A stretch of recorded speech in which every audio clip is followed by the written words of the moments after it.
on water, wildlife, and fisheries will come to order. Good morning, everyone. I want to welcome members, witnesses, and our guests in the audience in today's hearing. Without objection, the chair is authorized to declare a recess of the subcommittee at any time.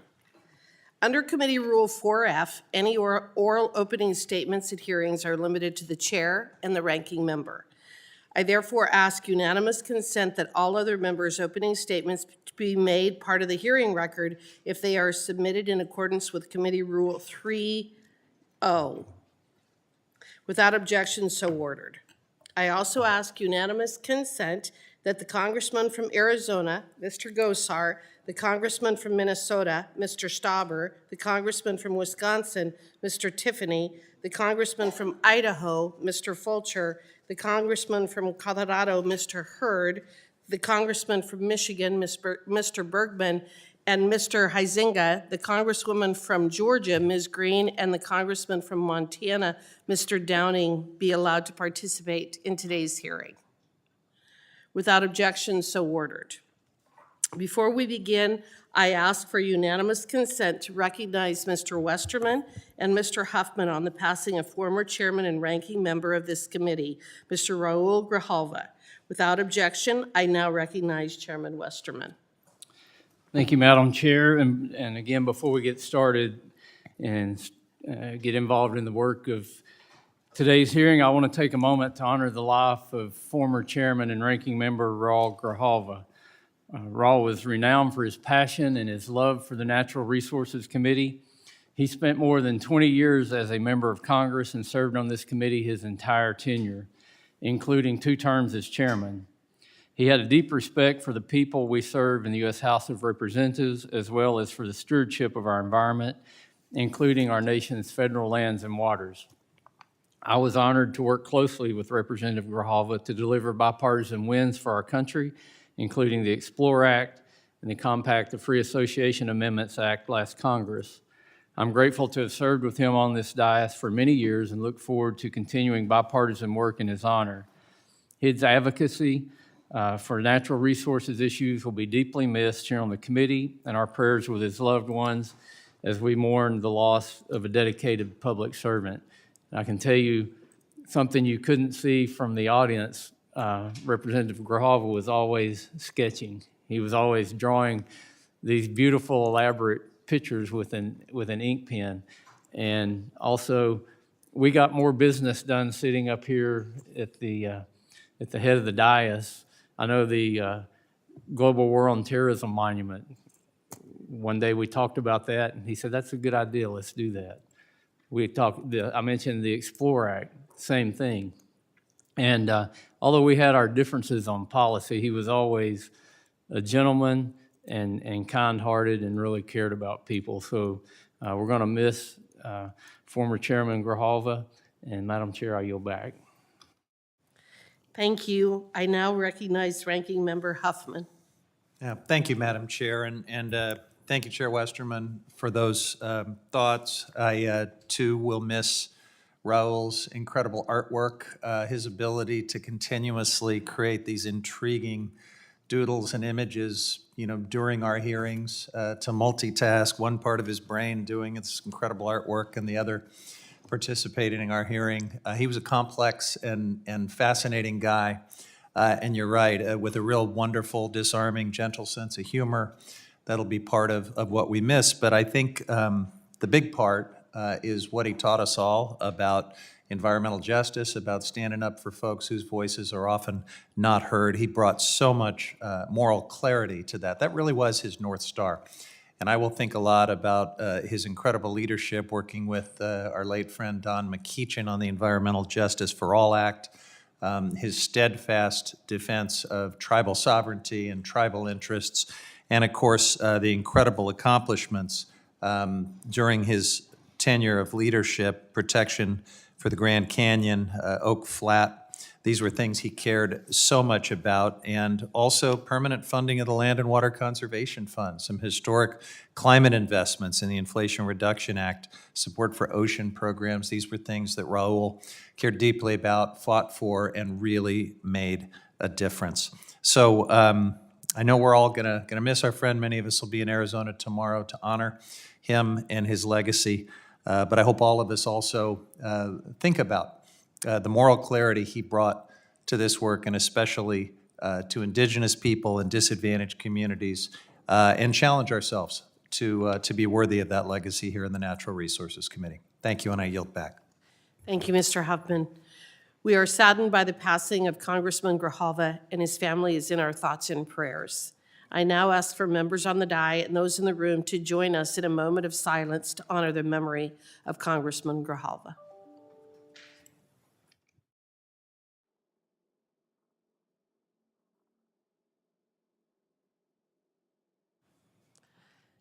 Thank you. We are here today to consider 4 legislative measures. H.R. 276, the Gulf of America Act of 2025, sponsored by Representative Greene of Georgia. H.R. 845, the Pet and Livestock Protection Act of 2025, sponsored by Representative Boebert of Colorado. H.R. 1897, the ESA Amendments Act of 2025, sponsored by Chairman Westerman of Arkansas. And H.R. 1917, the Great Lakes Mass Marking Program Act of 2025, sponsored by Representative Dingell of Michigan. I now recognize myself for my 5-minute opening statement. Last month, this committee examined 2 far-reaching and consequential laws, the Endangered Species Act and the Marine Mammal Protection Act, both of which have been fundamentally transformed from their original purpose, scope, and intent through endless lawsuits and administrative agency actions, including guidance documents, rulemakings, and internal protocols. As I said during our hearing, this legislative body must do a better job of writing laws.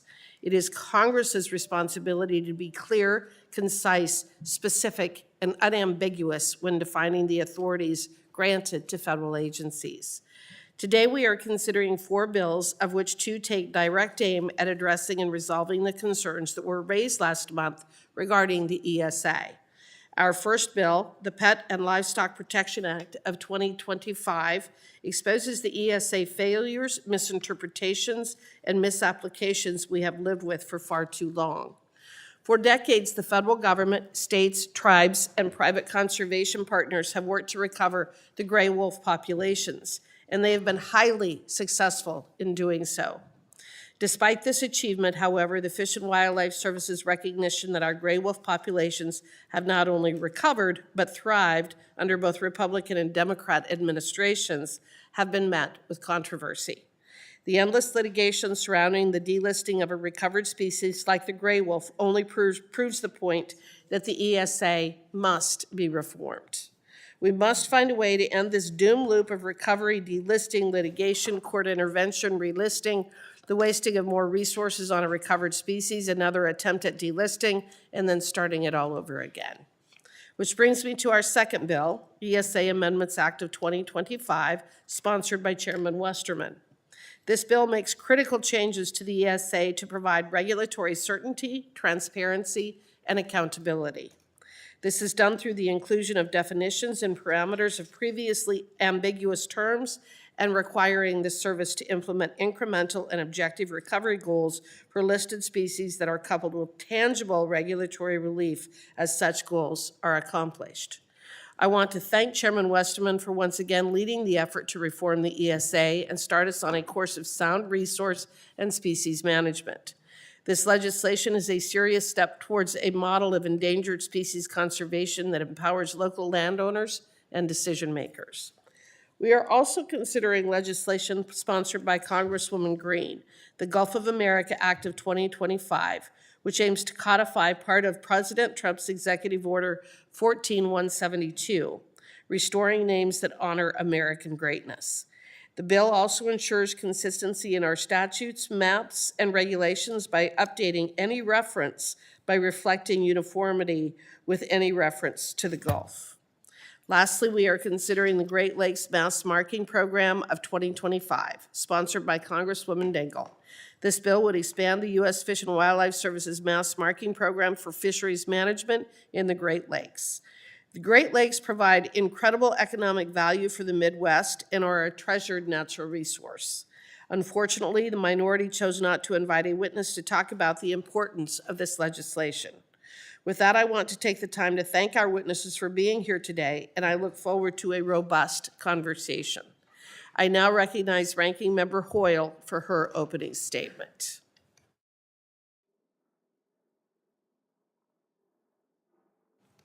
Thank you very much, and thank you to the people who came here to testify today.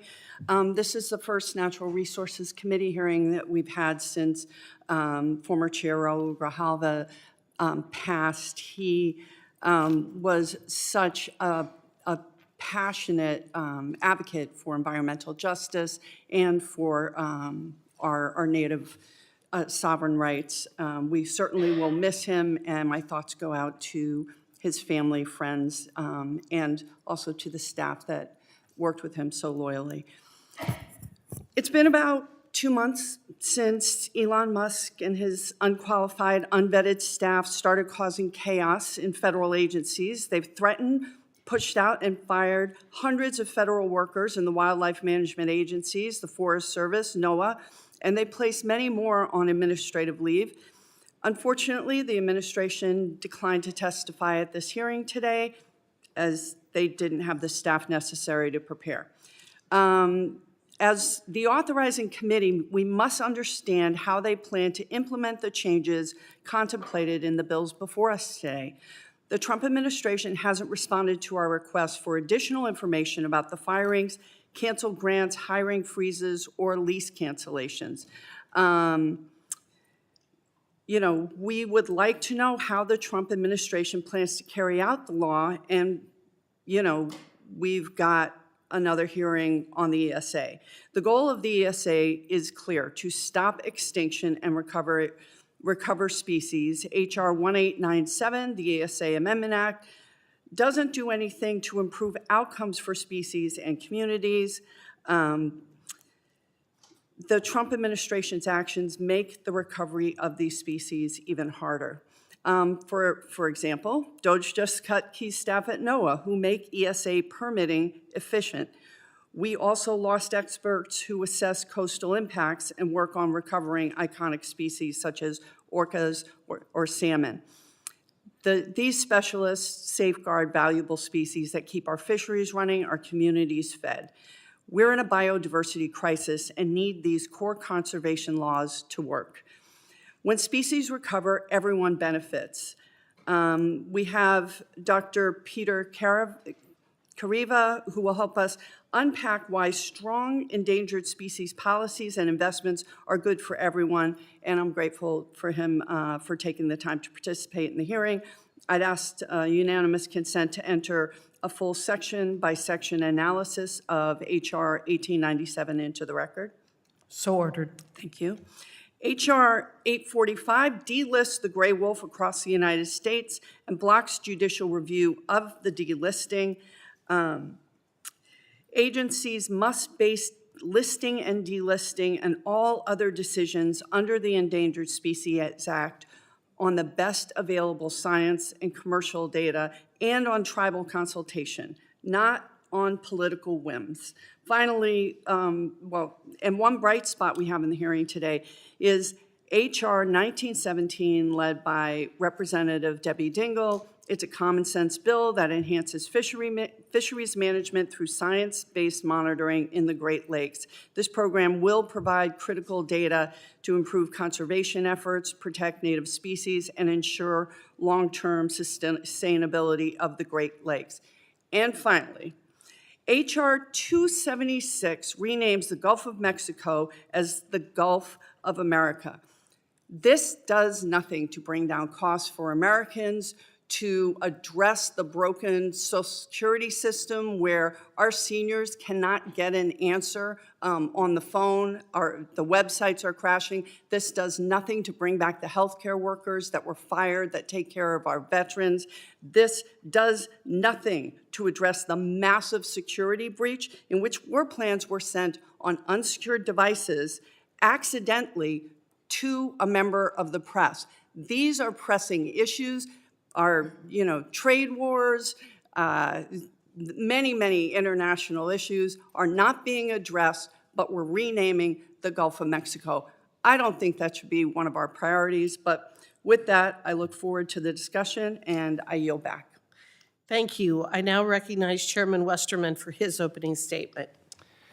Thank you, Chair Hageman, for holding this hearing, and thank you to the witnesses for being here today.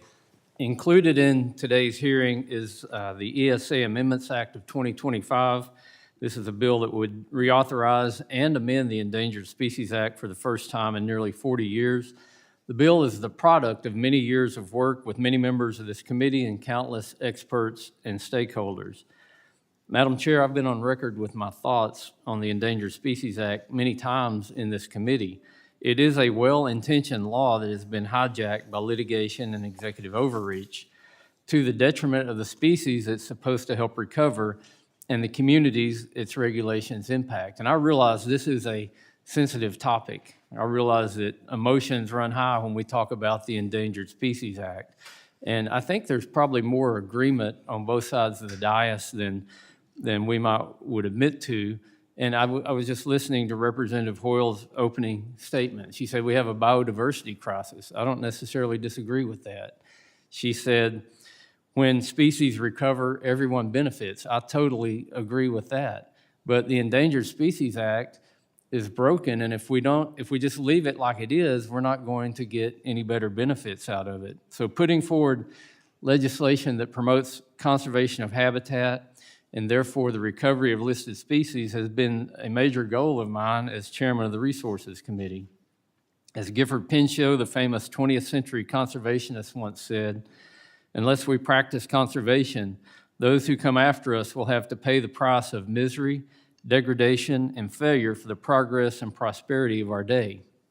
However, I also believe that we must approach species protection with common sense. Working together, we can find solutions that protect our wildlife and allow our farmers, ranchers, and businesses to thrive.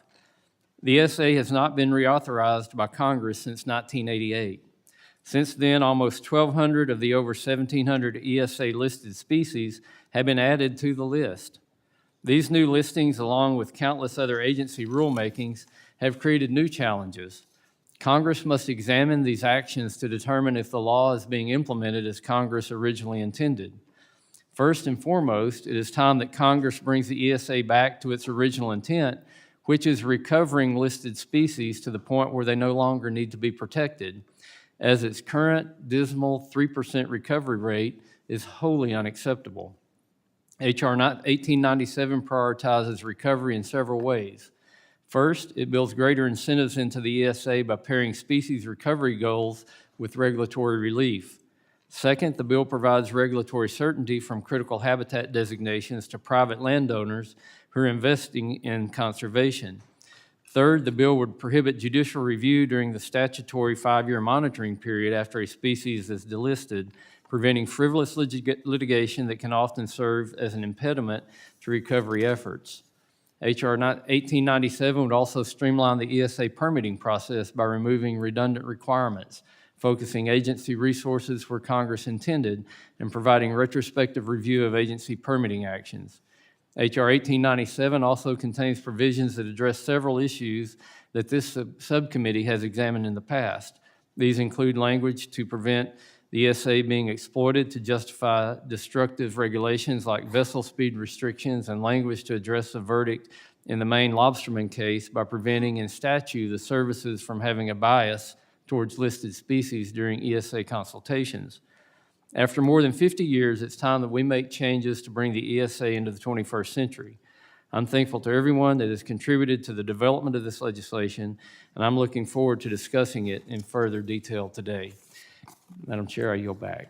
Thank you. I now recognize Ranking Member Huffman for his opening statement. Thank you, Madam Chair. And with all due respect to Chair Westerman, the Endangered Species Act is not broken, it's just inconvenient for certain industry polluters. Any other bill in America that had a 99% success rate, as this legislation does, at keeping the listed species from going extinct would be held up as a model of success. And to the extent that it has failed in recovering species, which we all want to see It is because our Republican friends are endlessly at war with the budgets of the wildlife agencies that are tasked with doing that important recovery work, with protecting these species, with doing the science, with doing the habitat restoration. So it is deeply disingenuous to the point of gaslighting to suggest that anything about this legislation before us, which absolutely weakens the Endangered Species Act, that anything about this is about making the law work better or bringing it back to its original intent. The original intent was to save species from extinction. This bill is part of an extinction agenda, which means that we are back in this subcommittee experiencing deja vu because there's nothing new about this. We have seen this extinction agenda for the past few years over and over again. The other deja vu feeling today is because there is crazy, destructive, incompetent, corrupt things happening in the executive branch of our government right now. And the independent branch of government, the Article I branch that our founders created in order to serve as a check on abuses of presidential power, as a check on corruption and incompetence, is totally missing in action because this Republican majority thinks that it works for President Trump as opposed to being an independent branch of government that serves as a check on power. And so we see endless attempts to curry favor, to kiss up. And of course, the quintessence of that is the bill before us today to rename the Gulf of Mexico to the Gulf of America, something that was actually floated as a joke by comedian Stephen Colbert back in 2010. But now, apparently, the joke is on us. Look, we should be talking about the mass firings of federal employees, facility closures, chaotic government takeovers by Elon Musk and his Doge tech bros, things that are leaving agencies unable to deliver essential services, from essential public safety to mitigating wildfire risk to protecting our irreplaceable natural resources. The majority is holding the third hearing in 3 months, focus on weakening the Endangered Species Act. This does nothing to solve the countless problems our constituents are struggling with. In fact, it does the opposite because the ESA isn't just about wildlife. It helps protect clean air, clean water, and the natural systems that sustain all of us. Now, let's not kid ourselves about this bill.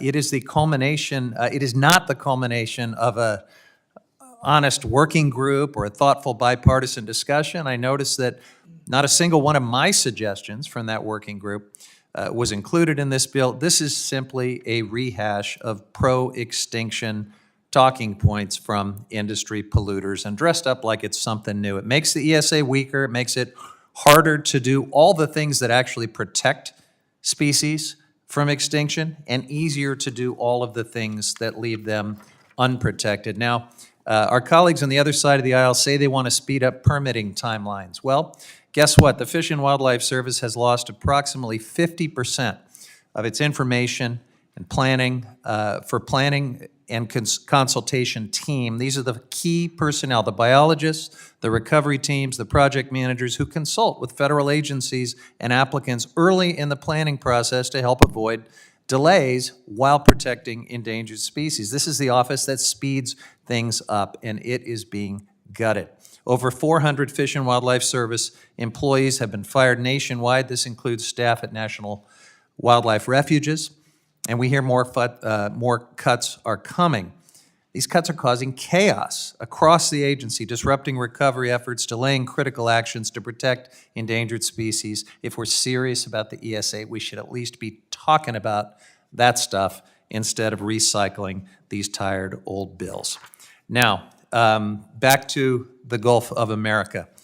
Stephen Colbert proposed this as a joke in 2010, and it's important to remember what was going on at the time, what led to the joke. There was a blown BP oil well that gushed oil for many, many weeks and months, killed 11 people, crushed the coastal economy of the Gulf, and Colbert used the name change as a gimmick to raise awareness of the disaster that dragged on for 5 months, something our Republican friends seem to have forgotten about as they advance their dirty drilling agenda. It is weirdly appropriate that they are taking what started out as a joke and actually moving it forward as part of their drill, baby, drill agenda, and unfortunately, that means the joke is on us. I yield back.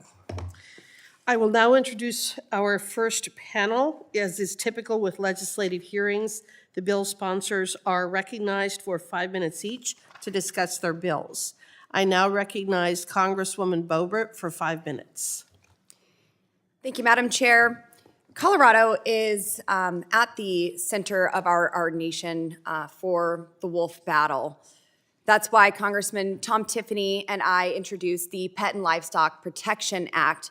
And our bill delists the gray wolf from the federal endangered species list and returns the issue of wolf management to the states and tribal wildlife agencies.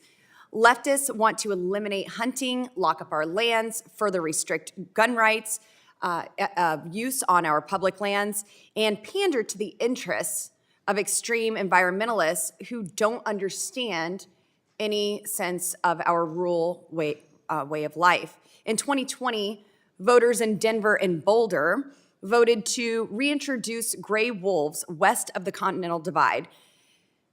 This ballot box biology has led Colorado to rush through the importation of the Canadian gray wolves and has set them loose in our state despite numerous protests and questions about the legality and dysfunctional and chaotic approach to prioritizing predators over people.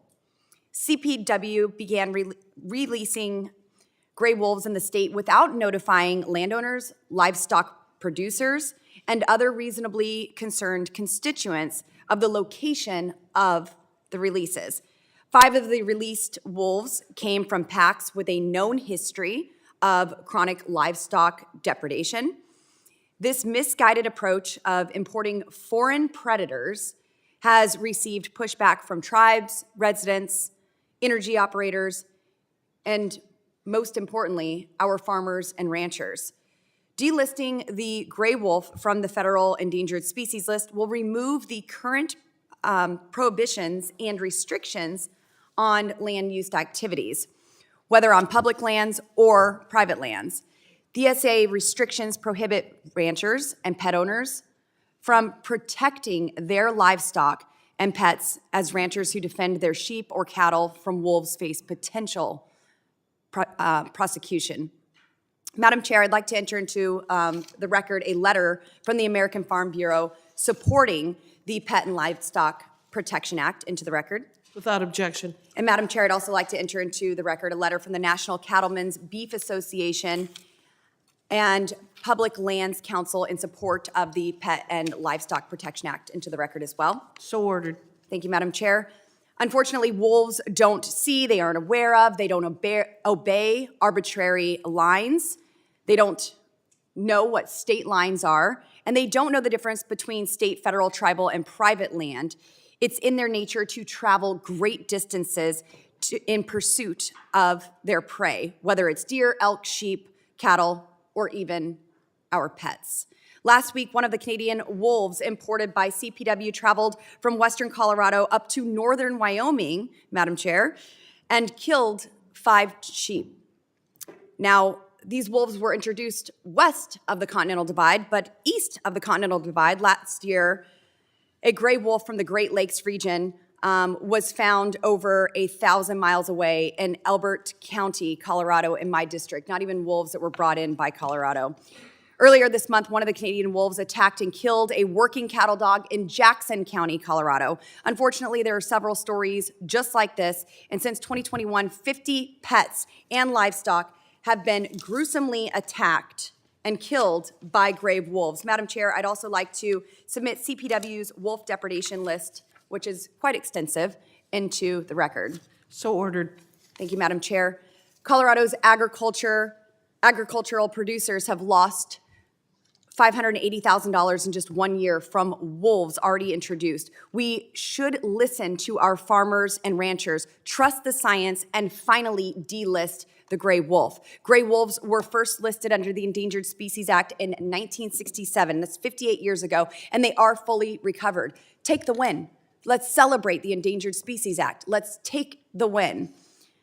Since then, though, delisting the gray wolf has been supported by Obama, President Trump, and the Biden administrations. In November of 2020, scientists and nonpartisan career employees at the Department of the Interior once again found that the gray wolves were fully recovered and once again issued a rule that returned management of gray wolf populations to the state and tribal wildlife agencies. And unfortunately, frivolous litigation got us back to where we are again. The science is crystal clear on this issue. Gray wolves should no longer be on the endangered species list. Let's stop the back and forth, and I look forward to today's discussion on our bill. Thank you, Madam Chair. I yield. Thank you. I now recognize Congresswoman Dingell for 5 minutes. Thank you, Madam Chair. Thank you for considering my important legislation today. And I want to thank my friends, Representative Huizenga and Wahlberg, for their bipartisan support. Yep, we have a bipartisan bill today. The Great Lakes states and tribes, along with Fish and Wildlife Service, annually stock millions of salmon and trout to restore native fish populations, diversify sport fisheries, and control invasive forage fishes within the Great Lakes. However, little is known about how well these fish survive, contribute to the fisheries, and reproduce in the wild. This is where the mass marking bill comes into play. Mass marking is the practice of tagging large numbers of hatchery-raised fish so we can easily distinguish them from the wild fish population. The planned method within the Great Lakes is to clip the adipose fin, the small fin on the dorsal side near the tail, combined with a coated wire tag, or CWT.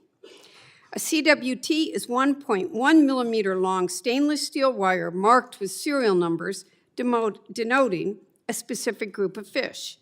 This tag can be extracted after recapture, which will provide biologists with key population characteristics, such as survival, movement, contribution to fisheries, growth, and levels of natural reproduction.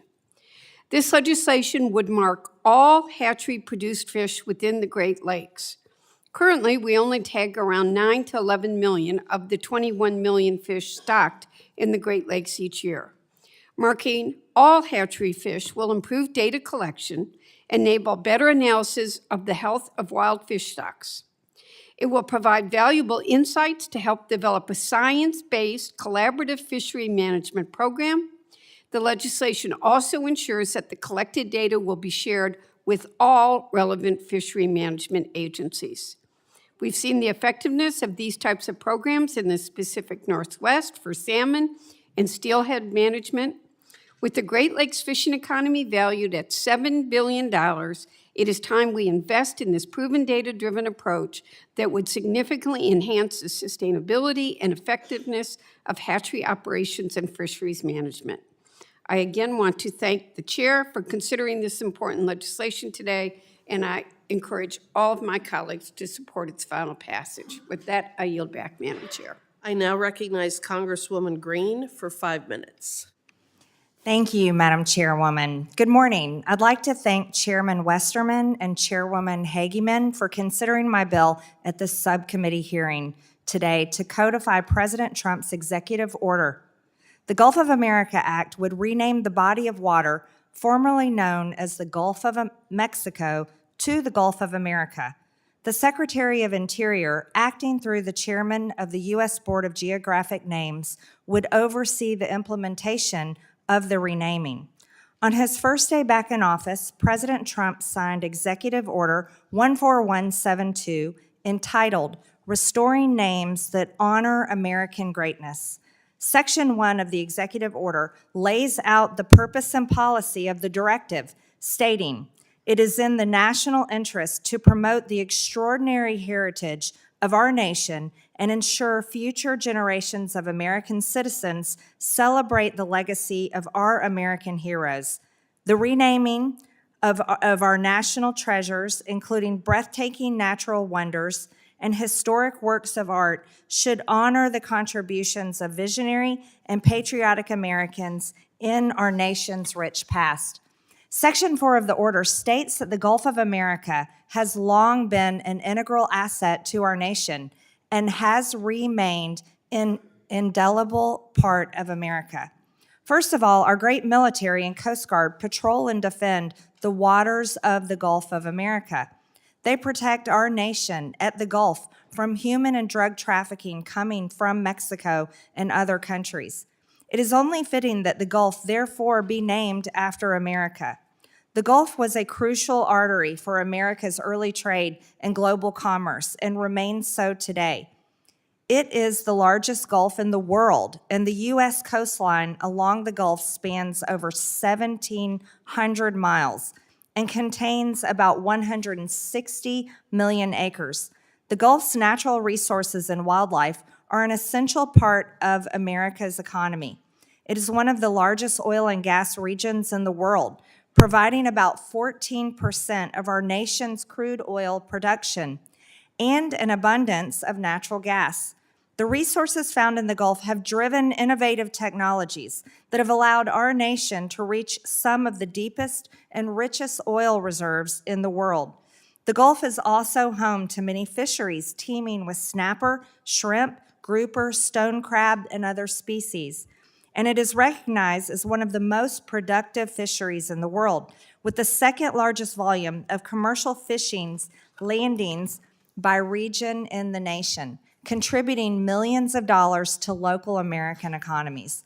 The Gulf is also a vital region for the multi-billion-dollar American maritime industry, containing some of the largest ports in the world, including in Houston, New Orleans, and Mobile. Millions of Americans visit the Gulf each year with their families and take part in all the recreation it has to offer. Given all these contributions from the Gulf to our nation and from our nation to the Gulf, it is clear that the states which border the Gulf, Texas, Louisiana, Mississippi, Alabama, and Florida, are not the only ones that benefit from it. Therefore, it is fitting that the Gulf be named in honor of America, as it will continue to be a crucial part of our nation for generations to come. The Gulf of America Act has 15 co-sponsors. We encourage more members to sponsor this bill, and I thank the subcommittee for hearing me out today. And Madam Chairwoman, I yield back the remainder of my time. I thank the members for their testimony, and I will now introduce our second panel. Mr. Eric Melito, President of the National Ocean Industries Association in Washington, D.C., Dr. Peter Cariva, President and CEO of the Aquarium of the Pacific in Long Beach, California, Dr. Nathan Roberts, Professor of Conservation and Wildlife Management at College of the Ozarks in Point Lookout, Missouri, and Mr. Mauricio Guardado, General Manager of the United Water Conservation District in Oxnard, California. Let me remind the witnesses that under committee rules, they must limit their oral statements to 5 minutes, but their entire statement will appear in the hearing record. To begin your testimony, please press the button on the microphone, and we use timing lights. When you begin, the light will turn green. When you have 1 minute remaining, the light will turn yellow. And at the end of 5 minutes, the light will turn red, and I will ask you to please complete your statement.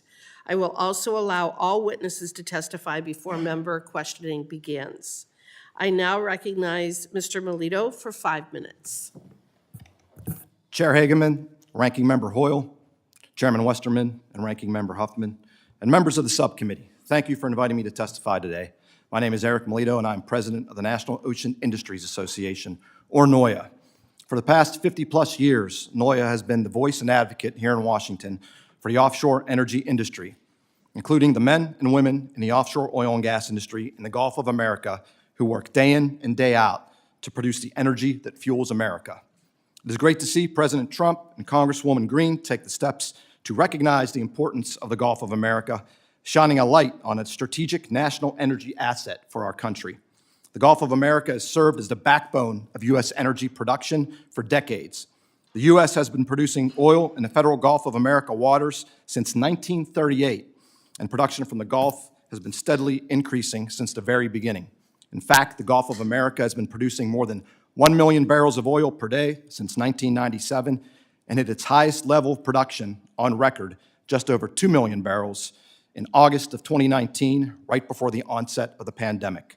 Today, the Gulf is producing about 1.8 8 million barrels of oil per day. With several high-tech projects coming online, we expect this number will increase considerably and further fortify America's energy security. In terms of energy affordability, production from the U.S. Gulf of America plays a substantial role in helping to meet domestic and global demand for energy, helping to put downward pressure on prices. I'd like to take a moment to recognize and thank the hardworking women and men of the Gulf of America oil and gas industry. For the past 80 years, the people of the offshore industry have been working 24 hours a day, 7 days a week, 365 days a year to produce the energy that we all rely upon for a high quality of life. We often take it for granted, but the energy we produce in the Gulf of America makes modern life possible, lifting standards of living for all Americans. From the moment we wake up to the moment we go to bed, oil and natural gas are making everything we do possible. From air and car travel, to heating and cooling, to electricity generation, to farming and education and healthcare, oil and gas make it happen. The Gulf of America oil and gas industry supports more than 400,000 high-paying jobs throughout the country.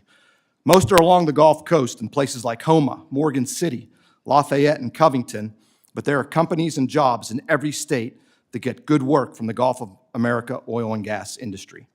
And the men and women of the offshore oil and gas industry work every day to protect each other, communities, and the environment.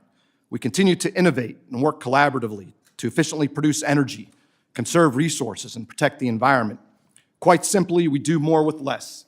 Take this data point. If you take the 18 largest producing facilities in the Gulf of America, they collectively take up the space of about 9 city blocks. Yet they produce about 75% of all of the oil from the Gulf of America. This is more production than the entire state of North Dakota, which in and of itself is a prolific producing region. Gulf of America oil and gas industry also stands as a major contributor of revenue to the U.S. government and for important conservation programs. Over the past 25 years alone, our industry has paid more than $150 billion to the federal treasury with specific revenues allocated for our national parks, for the Land and Water Conservation Fund, for urban parks and recreation, and for coastal restoration. U.S. offshore oil and gas production provides Americans with the best product when it comes to low carbon intensity barrels. Oil produced from the Gulf of America has a carbon intensity per barrel that is 46% lower than the foreign average. Policies that restrict domestic offshore development require imports to make up the shortfall, and that supplemental production comes from higher emitting operations in other countries, often adversarial to our national security interests. It's critical that federal policy promotes U.S. energy development in our offshore region through consistent leasing, permitting, and reasonable regulation, and through open access to markets. This also includes taking important steps to streamline and provide greater certainty in the regulatory process through legislation like Chairman Westerman's ESA Amendments Act of 2025. This legislation seeks to advance the underlying purpose of the ESA of conserving and restoring endangered and threatened species, while instituting logical change to actually make the law work. Importantly, the legislation seeks to both streamline the ESA permitting process and create incentives for wildlife conservation and recovery of listed species. Thank you, and I look forward to your questions. Thank you. I now recognize Dr. Kariva for 5 minutes. Good morning, Chairman Hegeman and members of the subcommittee. My name is Peter Kariva, and I'm the president of the Aquarium of Pacific. Our aquarium attracts 1.6 million visitors every year. We are proud members of the Association of Zoos and Aquaria. I want to begin by pointing out that zoos and aquaria in America are visited by over 147 million people every year. 147 million for whom it could be a life-changing experience, rich or poor, urban or rural, from all colors and points of view. Those 147 million visits surpass the total annual attendance to all major professional sports in America combined. I suspect that everyone in this room has visited a zoo or aquaria or has children or relatives who have and have heard of the joy they see. That joy knows no bounds. It is something we are all born with. After all, we are all each connected to a vast web of life, from the salmon on your dinner plate, to the frogs in your pond, to the coyotes roaming the hills where you live, to your family cat or dog. That connection is visceral and far more real than the connection to our cell phones and the digital world. We and our children need nature for our health and our well-being, and the reality is we also need nature for our economy. There is evidence that cognitive abilities are enhanced while stress levels, anxiety, and blood pressure decline when we watch animals or go out in nature. I'm here to say we don't need to choose between nature and our economy. We don't need to choose between one or the other. Some of you represent states that attract millions of tourists because of your state's natural beauty and majestic wildlife. Our parks and wildlands are the envy of the world. Tourists come from all around the globe to see them. Meanwhile, wait lists to get at our domestic campsites and public lands have never been longer. Nature drives revenue. In other cases, nature benefits emerge through a chain of interactions. Streams with clean water provide fish to eat, water to drink, and water to support our farms. But that clean water that sustains us best when it runs through landscapes with healthy predators that prevent overgrazing of stream banks, averting erosion. Clean water is there for us only when we effectively manage the wildlife and the landscapes our waterways run through. Natural bounty sustains, defines, and connects us as a nation. This is why we must steward what may be our greatest asset, our natural resources, whether it is saving icons like the bald eagle or ensuring that feed our families with salmon. Nature is clearly valuable, and that value can lead to competition for its diverse uses and benefits. A fly fisherman may care most about cool, clean stream water. A rancher wants a herd free of disease and healthy rangelands that have not been invaded by inedible weeds from distant continents. A mining operator seeks access to valuable minerals, and the entrepreneur may want undisturbed ocean water to sustain new marine aquaculture business. These values and uses of nature sometimes come into conflict. This is where research and science can provide answers. Research can find that by engineering bypasses for salmon around a dam and controlling flow rates, we can have both salmon and water for irrigation. Research can identify areas well suited to the booming business of ocean aquaculture, as well as other areas to protect fisheries and biodiversity. We have gotten so used to fighting a battle between livelihoods and conservation that we wrongly assume there is no other way. But there is another way. We can invest in science so we can pursue growth and development by design without bankrupting our economy and without losing the natural assets that set America apart from the rest of the world. Nature is for you, me, all of us. We may all see its value in different ways, but if we all seek to maximize that value, we could all have our way. But can you imagine America without its green rolling hills, quiet streams, towering forests, and iconic coastlines, and without the sound of birds at dawn? Americans need nature for far more than just recreation.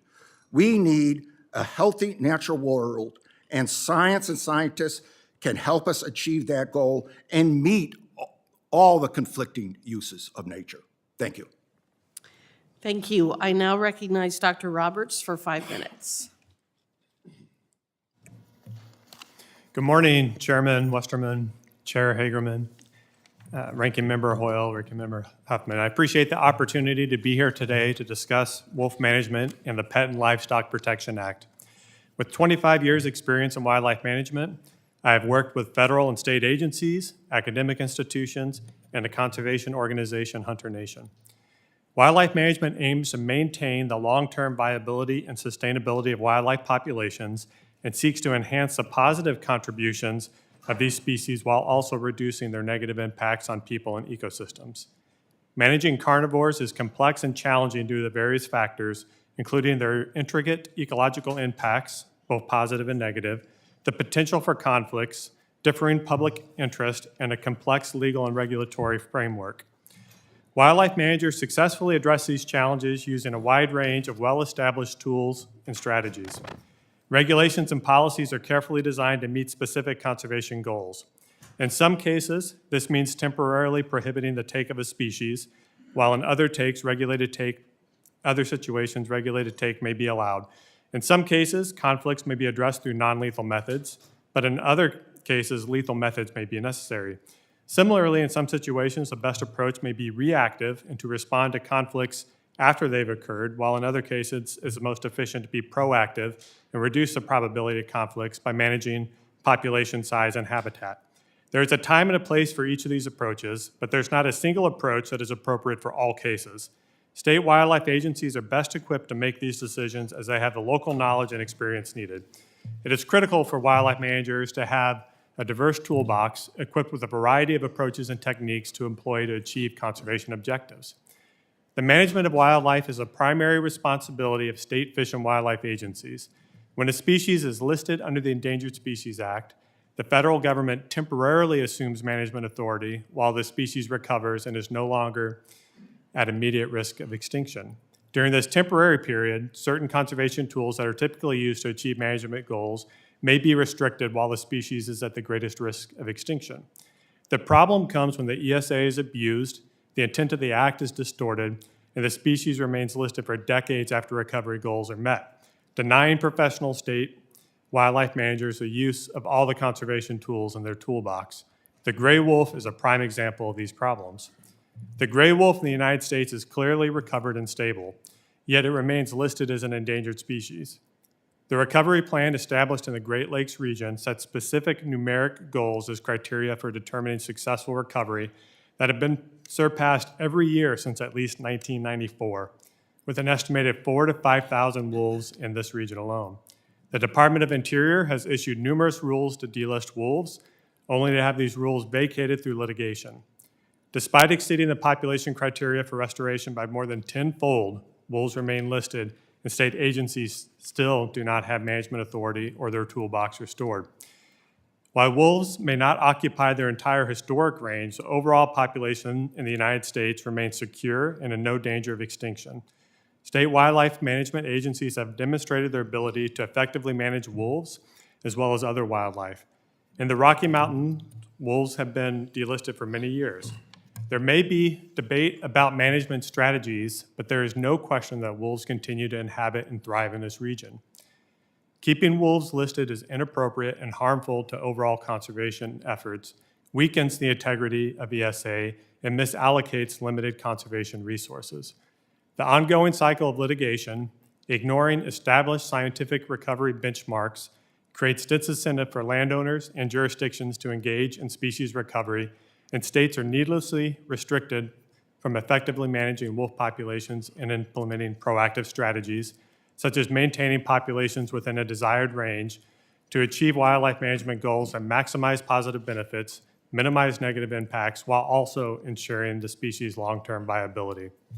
The Pet and Livestock Protection Act would formalize what the Department of Interior has repeatedly stated under multiple presidential administrations, that gray wolves are recovered, have exceeded the established delisting criteria, and that states should regain management authority as originally intended under ESA.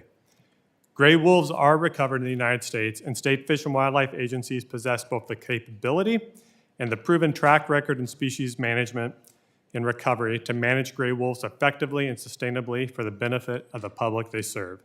The Endangered Species Act is well intended, but has been exploited and misused in ways that undermine both conservation efforts and public trust. The bills discussed here today promote responsible wildlife management and stewardship, helping to restore balance and ensure effective conservation practices. Thank you again for the opportunity to address this important issue. I now recognize Mr. Guardado for 5 minutes. Thank you. Good morning, Chair Hageman and members of the subcommittee. Thank you for allowing me to come back to the committee and present on behalf of United Water Conservation District. My name is Mauricio Guardado, and I'm the General Manager of United, a California special district dedicated to managing water resources in Ventura County. United serves over 214,000 acres and around 400,000 residents, including 6 cities and U.S. Naval Base Ventura County. We operate critical infrastructure for stormwater capture, groundwater recharge, and water delivery, all vital to our watershed management efforts. I also serve on the advisory committee for the Family Farm Alliance, which represents farmers, ranchers, and water districts in 16 western states. The Family Farm Alliance has also submitted written testimony for this hearing. Despite United's nearly 100 years of success in water management, we continue to face increased regulatory overreach, and in my opinion, the blatant abuse of the Endangered Species Act implementation from the National Marine Fisheries Service, NMFS. These challenges not only threaten our operations, but also impose significant economic burdens on our community, with potential overall obligations nearing $500 million, without providing substantial protections for endangered species, because in our case, there is no species present. Consultations between United and NIMS have led to multiple unsubstantiated jeopardy biological opinions under the ESA for the anadromous Southern California steelhead. Despite there being no documented observation of steelhead, NIMS issued a jeopardy opinion for the Santa Felicia Dam. Since 2010, NIMS has mandated United to release over 14.5 billion gallons of water. Replacement costs of that water valued at approximately $64 million, much of the release during the drought. United has also spent over $10 million on studies and legal fees in compliance, resulting in no benefits to the species. Despite historical evidence confirming the absence of steelhead, NIMS insists on requiring a costly fish passage system or dam removal. NIMS's arbitrary and capricious actions are simply bad government and must be brought under control through legislative and agency cultural change. The ESA Amendments Act of 2025 addresses definitions of habitat and environmental baseline, incentives for the recovery of listed species, and increased transparency and accountability in ESA decisions, including the disclosure of data used in listing decisions, and rightfully requires limitations on overreach and mitigation requirements, all of which are critical issues for United's operations. United is encouraged to see the addition of the definition of habitat in the bill, as this could provide a clear interpretation for both the regulated community and the regulatory agency staff charged with implementing projects that balance our vital resources in a way that provides a meaningful benefit to the listed species while allowing for our communities to receive what we need to be sustainable into the future. The additions to the definition of environmental baseline would help to clarify the ESA consultation process, specifically those effects that would fall into the environmental baseline versus those that would fall into the effects of the action. United also supports the proposals to improve the transparency and accountability in recovering listed species. The regulatory agencies, NIMS and U.S. Fish and Wildlife Service, should provide all information that is the basis of regulatory decisions and/or requirements under the ESA to improve agency and regulatory process transparency. In our experience, NIMS has repeatedly failed to provide adequate justification and underlying data and analysis for their determinations, which calls into question the reasoning and appropriateness of their actions. In closing, United supports the ESA Amendments Act of 2025 and the necessary clarification and regulatory streamlining it provides to improve implementation of the ESA. It's time to restore the original act to its congressional intent, and it's time to allow the best available science, data, and engineering lead the way over processes and costly objectives rather than the arbitrary nature of opinions and feelings. United is committed to working with your committee and Congress to move this legislation forward, and I greatly appreciate the opportunity to present this testimony to you today. Thank you. I appreciate the testimony from all of our witnesses and for you being here. I will now recognize members for 5 minutes each for questions, beginning with myself. Dr. Roberts, how has the threat of litigation impacted a federal agency's decision to delist a species?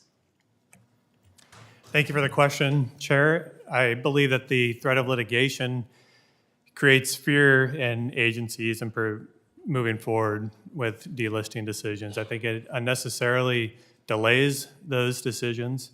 Lawyers like to be in court, biologists don't want to be in court. And so I believe that it slows down that process, unfortunately. Well, how would prohibiting judicial review within the post-delisting 5-year monitoring period help with science-based decisions? Thank you. I believe that would help because in that 5-year delisting period, that's a required monitoring period. For most of these issues, or all of these issues, we're very concerned about the long-term trajectory in populations, not a change 1 year to the next. So we're interested in how a trajectory is changing, and it takes time to see that. And so that 5-year period, I believe, is appropriate, the 5-year monitoring period. Removing it from judicial review allows those situations to play out. I think it's important to note that the minimum population goals that are established by the Fish and Wildlife Service enable and enabling delisting are set sufficiently high that they can be resilient to some unforeseen circumstances, thus limiting the need to respond through litigation. Well, that resiliency has been shown with both the gray wolf population and the grizzly bear population in Wyoming. I think both of those species are an example of how state management actually works to protect a recovered wolf or a recovered population, and shows the resiliency that you're talking about. Isn't that correct? Yes, I would say so. There may be some debate about the particular methods that are used in those states, but we need to remember the Endangered Species Act is focused on preventing an animal from going extinct. That is the purview of the Endangered Species Act, and it is clear that wolves and grizzly bears are not in danger of extinction in the Northern Rocky Mountains. Mr. Guardado, the issues you have raised today are a perfect example of how local agency bureaucrats are able to place mandates on the operations of infrastructure that has billions of dollars in direct and indirect economic impacts with little or no approval from political appointees or Congress. How does providing a clear and consistent definitions for terms such as environmental baseline create more certainty for the communities you serve and limit the discretion of agency bureaucrats? Well, thank you. Well, as a result, related to the environmental baseline, in our particular case, we have a Freeman diversion. And rather than just separating out the status of the species and using that as the baseline and the existing operations, a compilation of that baseline along with future operations and a future project are tacked on, which make it virtually impossible in its current state to achieve any type of requirements. Right now at the Freeman diversion, we have a situation where the National Marine Fisheries Service has a preferred legacy project of their own, which is a price tag of about $250 million, which imagine a concrete platform the size of a football field in the middle of a river wiping out existing ecosystem when we have another alternative that's about $20 million that meets all of the design criteria, all of the species criteria to ensure that it's not only protected, but it has a viable recovery state. So these are clear examples where the amendments here in this ESA, it's not to dissolve the ESA, it's to improve it, to provide clarity so that we can actually move projects forward and save the taxpayers a lot of money. I think one mistake that people make is that when a species is delisted or downlisted, there is continuing management and monitoring. In fact, one of the factors for delisting is that there must be an adequate regulatory mechanism in place to protect that species into the long term. So when the gray wolf in Wyoming, for example, was delisted, the state of Wyoming has taken over the monitoring and the management and been able to protect a recovered population for literally decades at this point. So I appreciate your comments and your testimony and the insight that you bring. I now will call on Ms. Hoyle for her 5 minutes of questioning. Thank you very much. This question is for Dr. Kariva. As we've seen, and certainly we've seen in the Pacific Northwest, the gutting of federal agencies without any concern about the importance of the jobs that are being done. This is being done in a very non-strategic way, and we've seen lots of effects.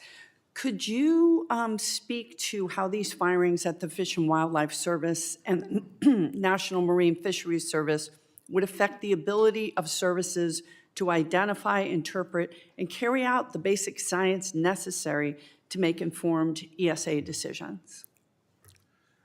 Sure, I'll be glad to. So most of my experience with these federal agencies is in the field. And what is happening, you have to realize there's field biologists out there every day collecting information on water quality, how inflammable the vegetation is, keeping track of our environment. I know from our collaborators in Southern California that one of the cuts that have been made is with the credit card limits. You're a field biologist and you can't buy equipment like a water quality sampler, and it hampers, even without the firing, it hampers the ability to collect baseline information. It's, it's like a fire alarm in your house. It's the field biologists that are the fire alarm for our planet, and we need them out there every day. Thank you. So it's vitally important that we get this information, that field biologists are able to get this information. Can you talk about where we get certain sources of information? What is the best available science, and why is mandating the use of certain sources of data a good or a bad idea? Best available scientist, sometimes when I hear that, I think that it's what's my most favorite science. I like to think of it as the weight of evidence. Science is continually evolving. The best available science changes from year to year. It's interesting with my wolf colleague here, the wolf recovery goals were set before we had any genetic information. We couldn't even collect DNA and sequence it like we can now. If you sample wolves from 90 to 150 years ago and look at their genetics and compare them to the wolves today, they've lost half their variability. That doesn't show up in numbers, but losing half the variability in genetics is like losing half of your stock portfolio and just having a much diminished option. So the best available science changes from year to year, and it has to be updated, and it's really peer-reviewed science that is the best available science. So with your background and your studies, what do you feel is the best approach? I didn't catch that last phrase. What do you feel is the best approach for addressing wolves and through the perspective of the Endangered Species Act? I think the best approach for handling wolves right now is updating the science, both the genetics and what's going around. Think about it. There were 500,000 to 2 million wolves in the country before. Now we're down to 6,000 to 8,000. The 5-year plan, for delisting in only 5 years. In the last 5 years, we killed 3,500 wolves. Down to 6,000 to 8,000 wolves. In the last 5 years, we killed 3,500 wolves when the population used to be at a minimum 500,000. So that we would update the science, and we would also take into account, our recovery should take into account livelihoods of the ranchers and that, and we would have a management plan that accounted for wolves and accounted for ranching. You could do that with the best available science. You could have both. Great. Thank you so much, and I yield back. I believe that there are over 6,000 to 8,000 wolves in Minnesota alone. I don't know where that number comes from, but I will now call on Mr. Westerman for his 5-minute of questioning. Thank you, Madam Chair, and again, thank you to the witnesses. And Madam Chair, before I ask questions, I would like to recognize that we have Ambassador Elsie Kanza, Ambassador Extraordinary and Plenipotentiary of the United Republic of Tanzania, with us today. We made a trip to Tanzania last year and saw how the Endangered Species Act that we work on in this committee affects wildlife management in Africa. And we also have Ms. Regina Boma, the Deputy Chief of Mission for the Republic of Zambia, with us today. Thank you all for being here. Mr. Melito, the uncertainty surrounding the biological opinion for offshore oil and gas programs, as well as other biological opinions, is of great concern to this committee. How would the ESA permitting reforms proposed today, especially the requirement for retrospective review of modifications made to BIOPS, provide more certainty? Thank you, Chairman Westerman, and it's a great question, and I think fundamentally what the business community needs is certainty and predictability, along with some flexibility to work with the regulators to make sure they can move forward with the projects. The whole debate is around the fact that it's hard to build anything in America, but your proposed changes serve to address that, and they do it by providing a level of accountability to agency decisions that currently just doesn't exist. While the current BIOP in some respects is workable, and we can go out there and operate and produce the energy America relies upon. It has some provisions that are problematic to the industry and provide little conservation benefit to the species. So retrospective review would enable all the stakeholders to engage with the services in a more informed way to better fix the buyout process and make sure that the steps being taken, the retrospective steps and the modifications are actually going to help restore the species. Thank you, Mr. Melito. Mr. Guardado, your testimony highlights the ongoing disputes with NOAA over the critical habitat designation for Southern California steelhead. What kind of analysis has United Water done to prove that not only does this species not exist in your area, but in fact, they probably never existed in your area? And how does providing a clear definition of habitat as it relates to critical habitat alleviate this issue? Well, thank you. Yes, in the amendments, clarity is key. To have a definition of critical habitat when you're looking at a particular action area. And in that action area, you're evaluating the conditions and the resources to evaluate even if that particular area can support a life cycle of the species. So in our neck of the woods, in Piru Creek, the conditions are very poor. It's very hot, there's no food, and as a result, it's a reason why having historical documentation since the late 1800s from biologists from the California Fish and Wildlife and anyone else that has done any stream surveys, up to current date, not one ocean-run steelhead has ever been seen, found, caught. And despite all of this, despite the poor conditions for any survival of steelhead and the fact that they haven't been there to begin with, the National Marine Fisheries Service digs their heels in and is requiring us to put fish passage around, through, above our dam. They've designated critical habitat in an area that's unoccupied, that has been unoccupied for decades based on historical records.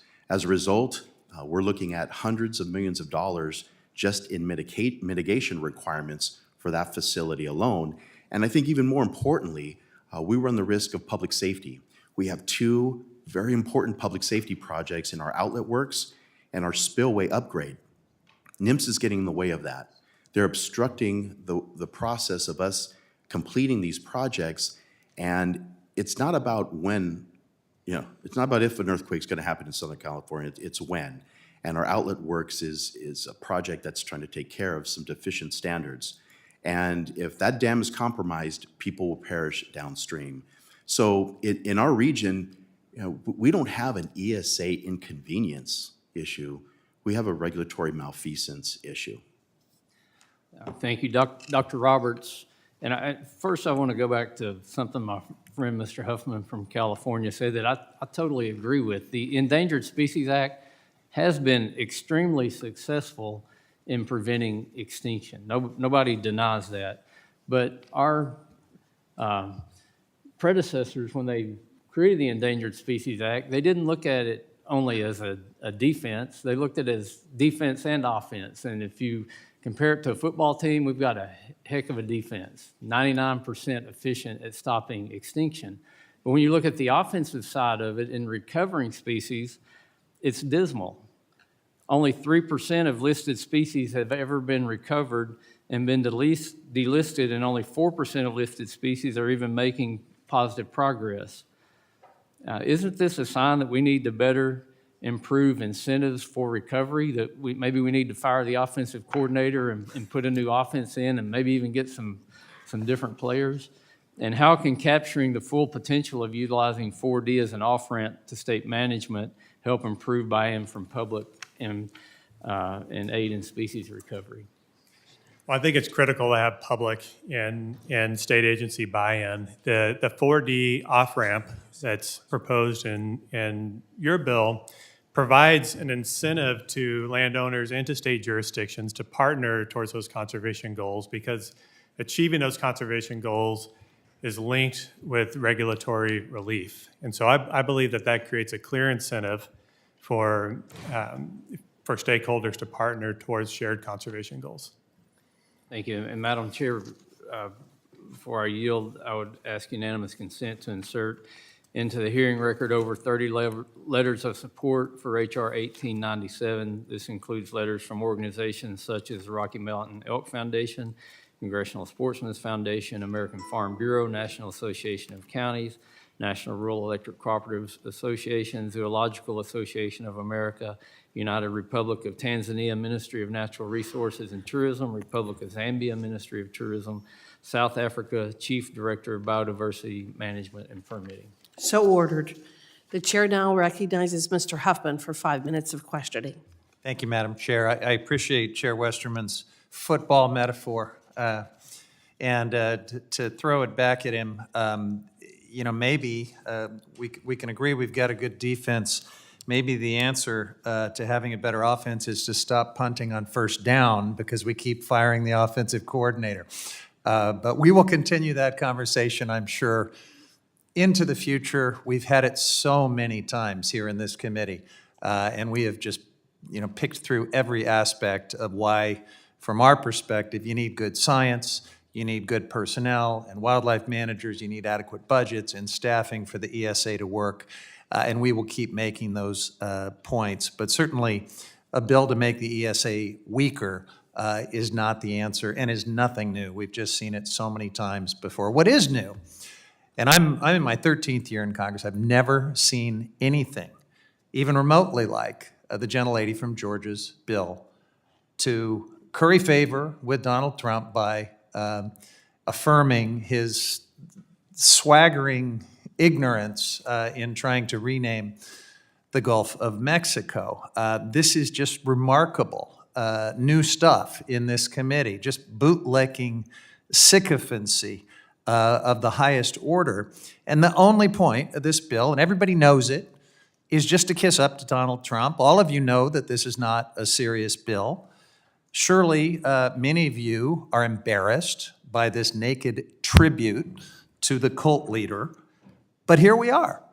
We're actually dedicating committee time to this joke of a bill. And of all of the unserious things that have been said about this deeply unserious bill, perhaps the biggest joke of all is the suggestion that it has something to do with national security. The sponsor of the bill mentioned national security. One of the witnesses talked about this as if somehow kissing up to Donald Trump and renaming the Gulf of Mexico will make us safer. I mean, come on.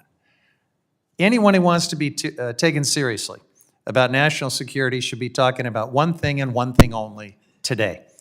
Reporting from The Atlantic yesterday revealed that senior Trump administration officials, including the Vice President, Secretary of Defense, Secretary of State, Director of National Intelligence, U.S. National Security Advisor, and White House Chief of Staff, debated and coordinated an airstrike on a foreign adversary in the Middle East using the messaging app Signal. The conversation, which included an exchange of classified information over a non-secure platform on non-secure devices, was complete with craven political justification for the strike, middle school-style celebration of an attack that actually killed people, and yes, even emojis. And the reason we know all this is they accidentally included the editor of The Atlantic in the text chain. Unfortunately, unlike the Gulf of America legislation before us, this is not a joke. What it is a breathtaking breach of national security and public trust that makes Americans less safe and makes our country the laughingstock of the world. Imagine if instead of fat-fingering the Signal handle of a reporter, one of these clowns had looped in a less responsible journalist, or a reporter with Putin's RT, or maybe a defense or an intelligence contact with opposing views of the conflict in Yemen, maybe someone motivated to leak it. Kevin Carroll, a national security lawyer and former CIA officer, said it best in the Washington Post yesterday evening. If these people were junior uniformed personnel, they would be court-martialed. So where's the accountability? Where's the outrage from my friends across the aisle? I heard Speaker Johnson call this a mistake, just sort of shrug it off and say that the administration would learn from it. This is not a mistake. This is a fireable offense. The president put these incompetent people in position to safeguard our country's sensitive defense and security information, and instead they're treating it like they're in some kind of a March Madness chat group with their fraternity brothers. Anyone who wants to be taken seriously on national security should be focused on this today. Not trying to break the Endangered Species Act or kill wolves or rename bodies of water to appease a petulant president. I yield back. The chair now recognizes Mr. LaMalfa for 5 minutes of questioning on the topic at hand. The topic at hand, that's not bashing Trump over every little thing, was it? Okay. Mr. Roberts, thanks for being here with us. And I wanted to follow up on a previous question that was asked here. Are we taking too many wolves according to someone's set goals? We count so far approximately 77 in my northeast counties in Northern California, Siskiyou and Modoc. That's the numbers that are being estimated, and they're devastating the deer population, the normal wildlife population, and the livestock populations up there, just big time with only 77 wolves. So a previous assertion that we might be taking too many, could you follow up on that?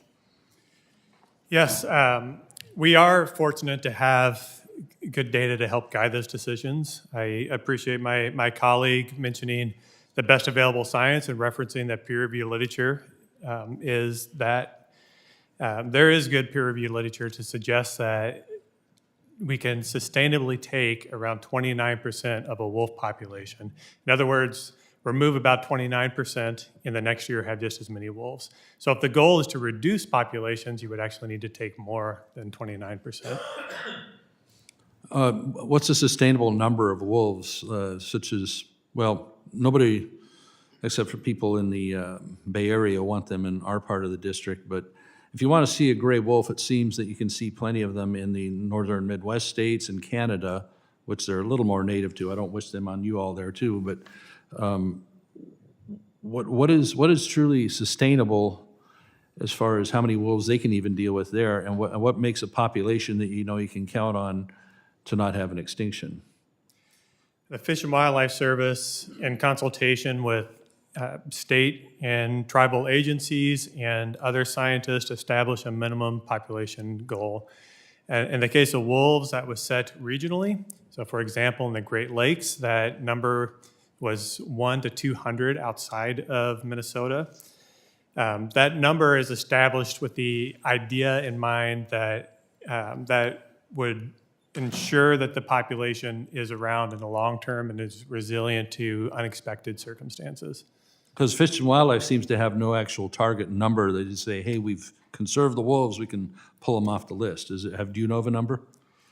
I do not know of a number, a nationwide number. However, the Fish and Wildlife Service and their rule that they published in 2020 that was subsequently defended by the Biden administration clearly stated that they determined that the wolf population in the United States, not just in the Great Lakes region, but in the United States, was recovered and no longer endangered of extinction.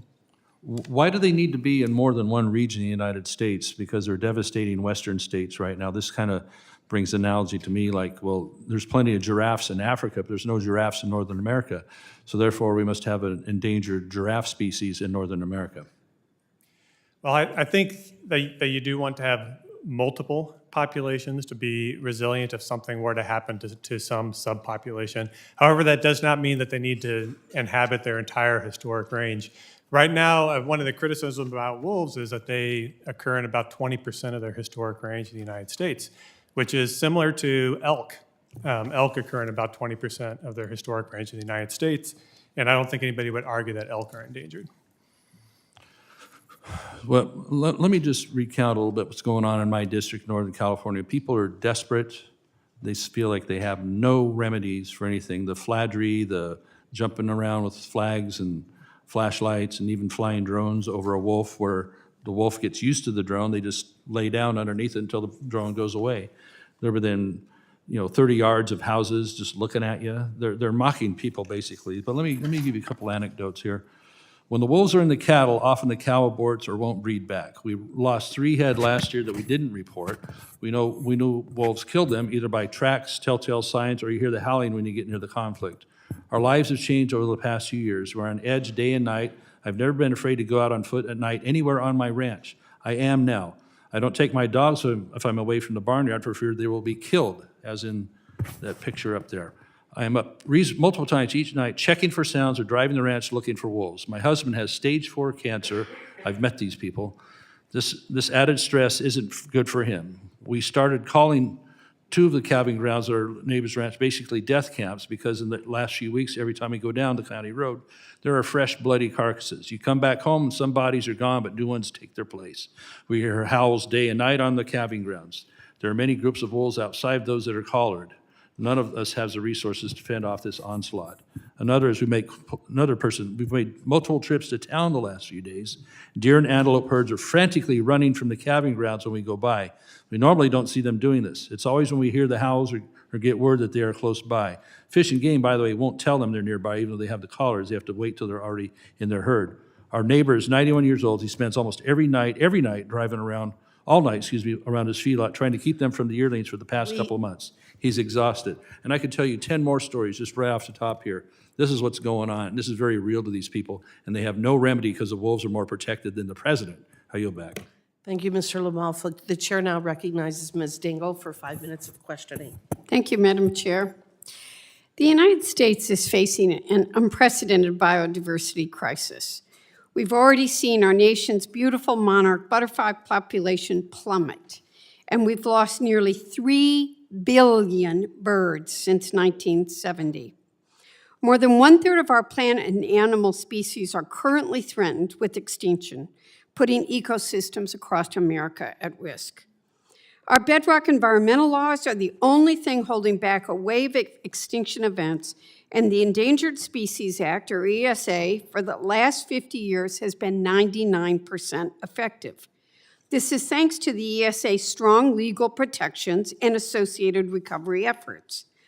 My colleagues argue that ESA is not effective and that only 57 species have been recovered. However, the ESA is supposed to be a tool of last resort. Species listed are either on the brink of extinction or risk becoming threatened.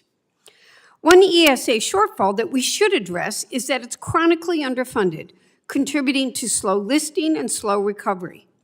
This favors early prevention-focused actions in favor of reactionary life support actions once the species is listed.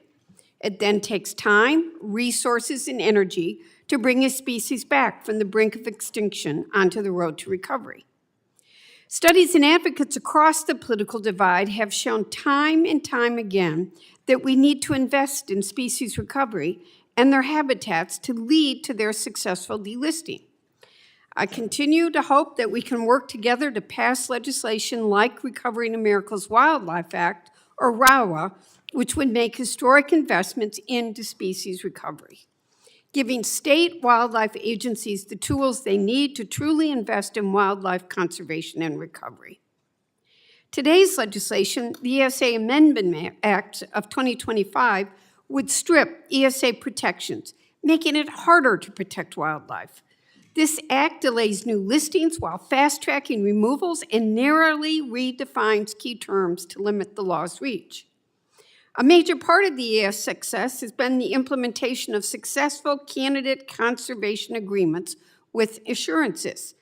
If this bill were passed, it would weaken current and future agreements. Specifically, it would remove these agreements from Section 7 consultations, create additional workloads and deadlines for the plan approval, and limit federal oversight once the U.S. Fish and Wildlife Services approves the plan. I have major concerns with asking our federal agencies to rework many of these agreements while the current administration is firing their best and their brightest. In my state alone, 15 highly experienced NOAA employees were let go, and the U.S. Fish and Wildlife Agency fired 12 employees attached to the Great Lakes Sea Lamprey Program. These actions have delayed this year's control program, which will cost our Great Lakes fishing economy hundreds of millions of dollars. Dr. Kriva, the ESA Amendments Act also blocks judicial review of delisting decisions for 5 or more years after a species is removed from the Endangered Species Act. Elon Musk's Doge operation has fired or put on leave many biologists and program staff who would be responsible for assessing the science and drafting rules to delist species. Without the scientific expertise in the agencies or the judicial check on the validity of the delisting action, will agencies be able to make politically motivated delisting decisions? No, they will not. They'll be working in the dark, and they'll be totally blind. How would we hold the administration accountable for ensuring a species is recovered pursuant to the Endangered Species Act? Well, the 5-year limit is, before you could even review it, is a problem. Think about it if you had a marketing plan and the goals, and you decided, this is my marketing plan for the next 5 years, and no matter what data come in, no matter what happens, I'm not going to change it. That's what that's like. And so we need year-to-year field biologists out there telling us what's happening, and only then can we hold ourselves accountable and agencies accountable for doing what the Endangered Species Act is intended to do. Thank you. Madam Chair, these proposed changes will only lead to species extinction, not species recovery. We need to work together to pass lasting investments in species recoveries. I've said it before and I'll say it again, I'm ready to work across the aisle to address the biodiversity crisis in a bipartisan manner. But sadly, we only keep hearing partisan attacks on our most successful environmental protection laws. I thank you and I yield back. Thank you. The chair now recognizes Ms. Boebert for 5 minutes of question. Thank you, Madam Chair. I would caution my colleagues on the other side of the aisle to refrain from making fun of the Gulf of America, because next up, may end up be the District of America that we're working on. So just, keep the jokes at bay, and, maybe we'll just stick with the Gulf of America for now. And I do want to just take a personal moment and recognize we have former Congresswoman Yvette Harrell from, hi Yvette. She was a distinct member on this committee, and she's here in the room with us today. So I just wanted to say hello to you, Yvette. Mr. Caravilla, do you know the current gray wolf population total? Pardon? Do you know the total population of the gray wolf currently? No, I don't think anybody knows. There's estimates that range. Estimates of about 6,000. It's a pretty widely adopted estimate that we have about 6,000 gray wolves in the lower 48. Would you agree with that? Yeah, about 6,000 to 8,000 is great. You have a number even higher than me, which is well above like any regional numbers that we were looking at for the Endangered Species Act. So would you consider 6,000 to 8,000 gray wolves being the gray wolf being fully recovered? I absolutely would not. 6,000 to 8,000 when there were when there were 500,000 before is not enough, and it's really about their ecological function. They're called keystone species because they reduce erosion. So I think 6,000 to 8,000. Sorry, my time is limited here. I think 6,000 to 8,000 is a good number, especially when we're seeing just the amount of depredation cases taking place, the amount of harm to our pets, to our livestock, to our wildlife.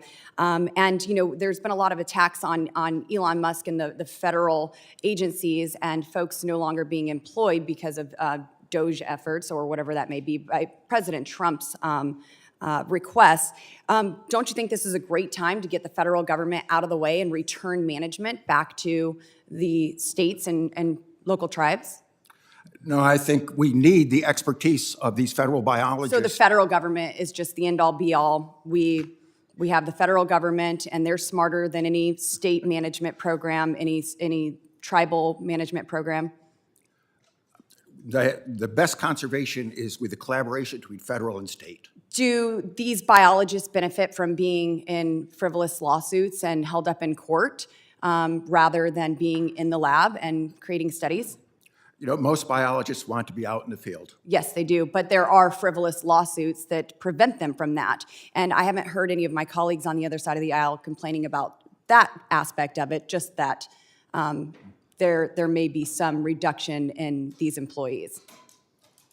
Is there a question? Well, you are saying, it's not really a question, you're saying that they want to be in the field. Yes, the but there are these frivolous lawsuits that keep them tied up. And I don't know if they're frivolous or not.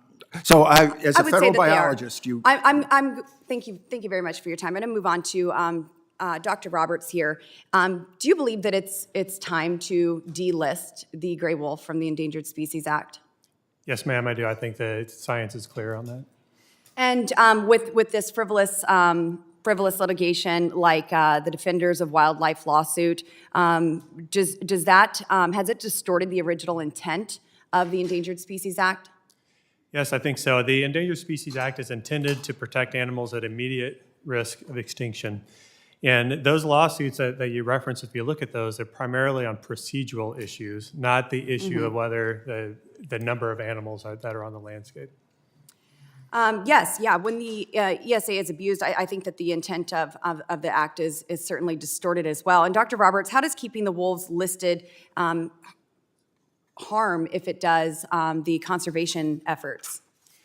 Well, I think it is discouraging to states and to individuals to engage in species recovery, to be involved in working with species at peril if there's no end in sight.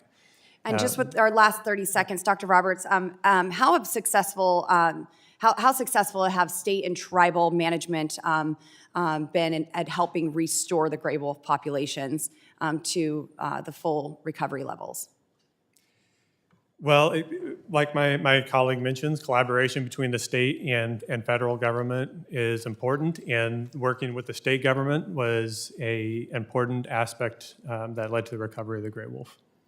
Thank you very much. Thank you to all of our witnesses. Madam Chair, I yield.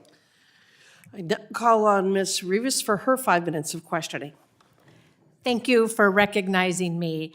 I consider myself a serious legislator who was elected to serve my constituents and represent my community, which I strive to do today and every day in Washington and in California's 29th. I would like to spend my time on H.R. 276, which I believe is an unserious bill. As you know, this bill would rename the Gulf of Mexico as the Gulf of America for essentially all documents, maps, and records within the United States. Mr. Melito, I believe that witnesses brought before the committee are to be experts and serious about their role. Briefly, what is the point of H.R. 276? And do you think this is a serious bill? The point is to change the name from Gulf of Mexico to the Gulf of America, and I think it does shine some important light on the Gulf of America from an energy production standpoint, because we are a critical energy artery for the country, and we haven't really been looking at that and understanding the full benefits that it provides to all Americans. It provides tremendous revenues and energy production and jobs and money for land and water Mr. Melito, conservation. I want to reclaim my time. I mean, you're answering, but I don't hear the point. For the record, let's be honest with each other and the American people. At the end of the day, this is not changing the name of the Gulf of Mexico, because the International Hydrographic Organization and all of the world will still call it the Gulf of Mexico. So I asked my colleagues, what's the point of H.R. 276? I'll tell you, there is no point to this bill. H.R. 276 is a joke. No, really. The origin of the idea has been referred to as a joke. Madam Chair, I'd like to enter a PBS News story from January 20th, 2025 into the record. According to this news story, it recapped the origin of this idea, and the premise is based on literal jokes. More specifically, in 2012, a member of the Mississippi legislature proposed a bill to rename portions of the Gulf as Gulf of America, a move that the bill author later referred to as a joke.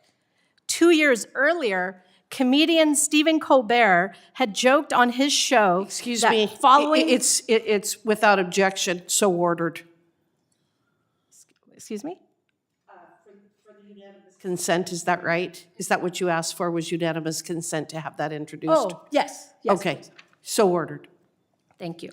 2 years earlier, comedian Stephen Colbert had joked on his show that following the massive Deepwater Horizon oil spill in the Gulf of Mexico, it should be renamed Gulf of America because we broke it, we bought it. Even the president of Mexico Claudia Scheinbaum, joked that the United States be referred to as America Mexicana, its 7th century name. While Republicans bring up bills that are literal jokes, I do not see the humor. As Americans are struggling, as our children's public education is getting dismantled, as our nation's war secrets are being shared via text messages, as cost of living continues to rise, here Republicans are considering a bill that does nothing to address real issues of the American people. Here, Republicans are making a joke out of this body and our jobs to serve. Thank you, and I yield back. Thank you. The chair now calls on Mr. Crank for his 5 minutes of questioning. Thank you, Madam Chair. I appreciate it. Before I get started, I could come in here to this committee and I constantly hear at least one of my colleagues on the other side accuse us of an extinction agenda. That is just so offensive. I can't tell you how offensive it is. And then goes on to talk about bootlicking and kissing up. Well, there's a lot of bootlicking and kissing up goes on to environmental groups. I see that every day, every time I come to this committee. And I just wanted to say that. I'm proud to be an original co-sponsor of my colleagues, Representative Boebert and Representative Tiffany's bill to delist the gray wolf from the Endangered Species Act. But the truth is, Congress shouldn't have to be legislating on removing species from the endangered species list.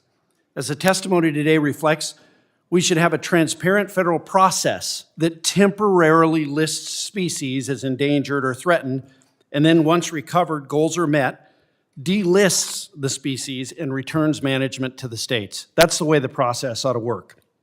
Wolves, the introduction of wolves, and I won't even say the reintroduction because we never had Canadian wolves introduced ever in Colorado before, but that has been a disaster for the state of Colorado. Ranchers are losing cattle, they're losing sheep. Our elk populations will diminish over time as more and more wolves are introduced. And this was all done by a ballot measure, voted on by the citizens of Denver and Boulder to introduce wolves into places that aren't Boulder and Denver. They introduced it into communities on the western slope. Now, if we're going to talk about historic range, wouldn't we want to put them in downtown Denver and Boulder? I guess we don't want to do that. So this is a sad state. Under the current madness, do we want to delist? Do we want to continue to delist until we have, or we won't delist until we have them roaming downtown Denver and Boulder? Probably not.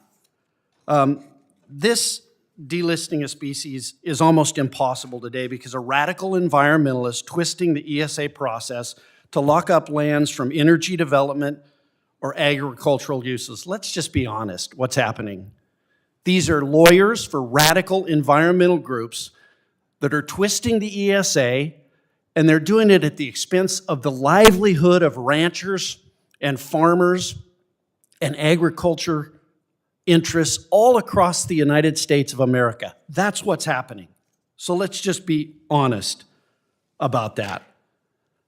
Dr. Roberts, in your testimony, you state that wolves are restored in the Great Lakes and Rocky Mountains. Why are you not concerned that wolves are not restored throughout the entire historic range? Well, I don't think that is necessary to consider a species restored. The wolves that we have in those regions and other regions is a sufficient enough population to ensure that they're not going to go extinct. And the purview, again, of the Endangered Species Act is to protect a species from extinction. It's clear that wolves in the United States are not at risk of extinction, regardless of if they do not inhabit their entire historic range. As you pointed out, where we sit right now in Washington, D.C., there were once elk and black bear. They're not going to be here again. In some areas, we're just not going to have some species ever again. Yeah, and I would imagine there'll be some attorney somewhere who will file a lawsuit and continue to use the ESA as a weapon against rural Americans until there are elk roaming the streets of Washington, D.C.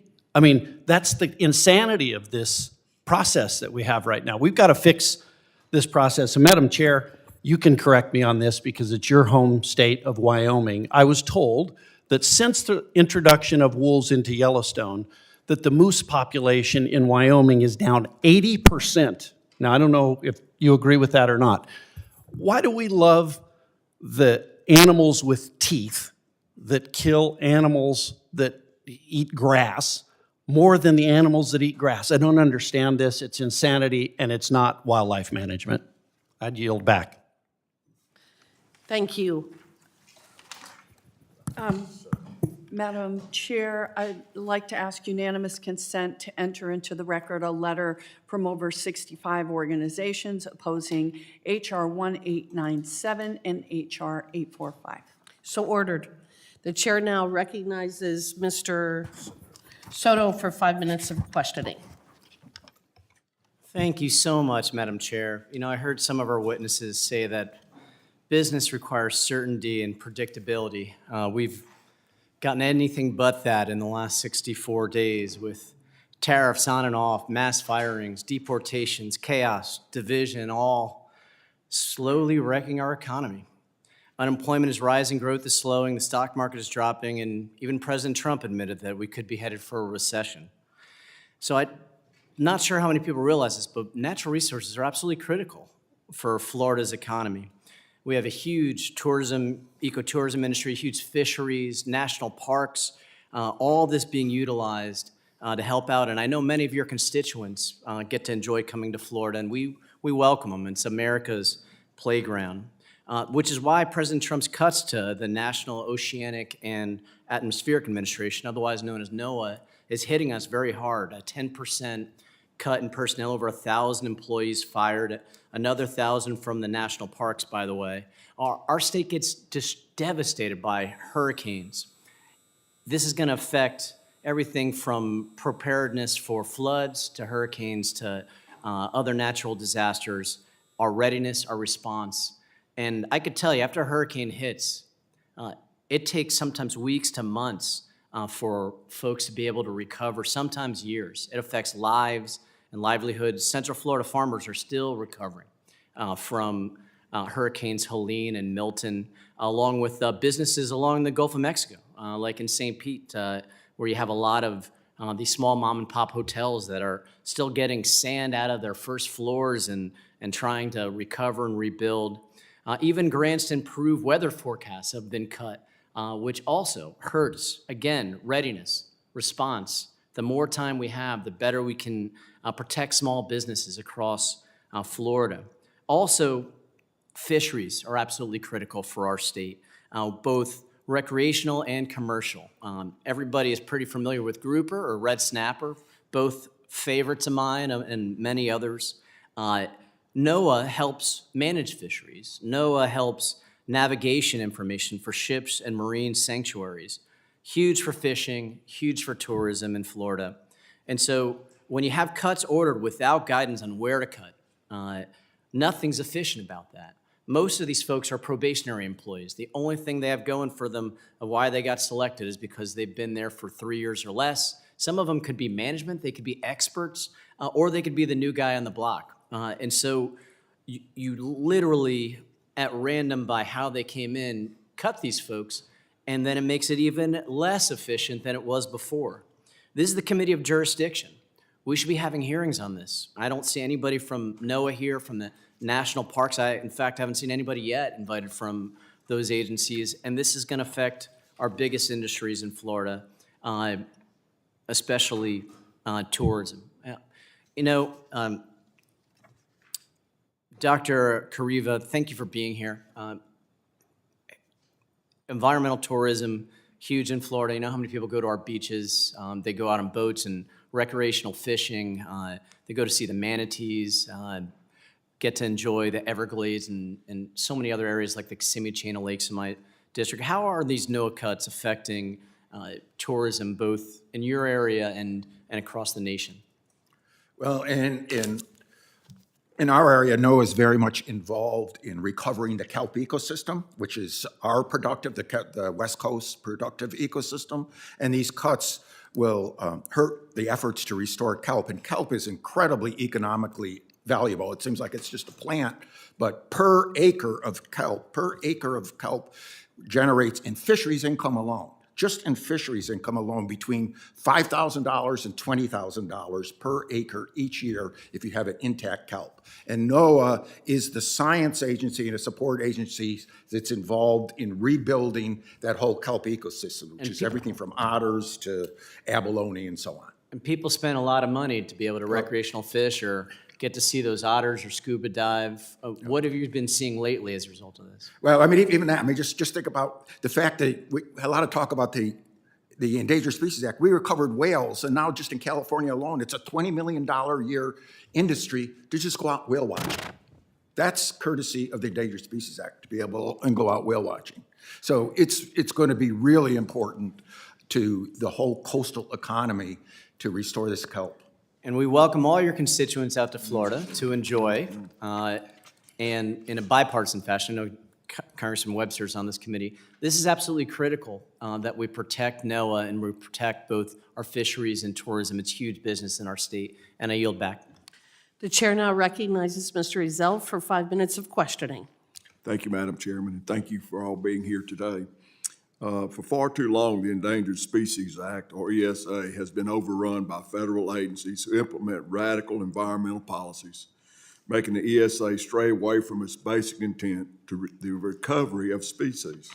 The current ESA puts a burden on economic development, restricts public land use, and locks habitat restoration. Reform is much needed, and the weaponization caused by bureaucrats in Washington is unacceptable. We must ensure common sense conservation. I'm a proud original co-sponsor of H.R. 1887 and thank Chairman Westerman for his bold leadership and vision on this crucial legislation.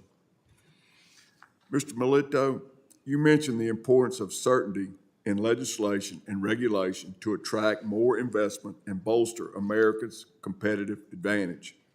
A critical ongoing aspect of this in the Gulf of America is the biological opinion for oil and gas operations, which NOAA has a deadline of May 21st to complete.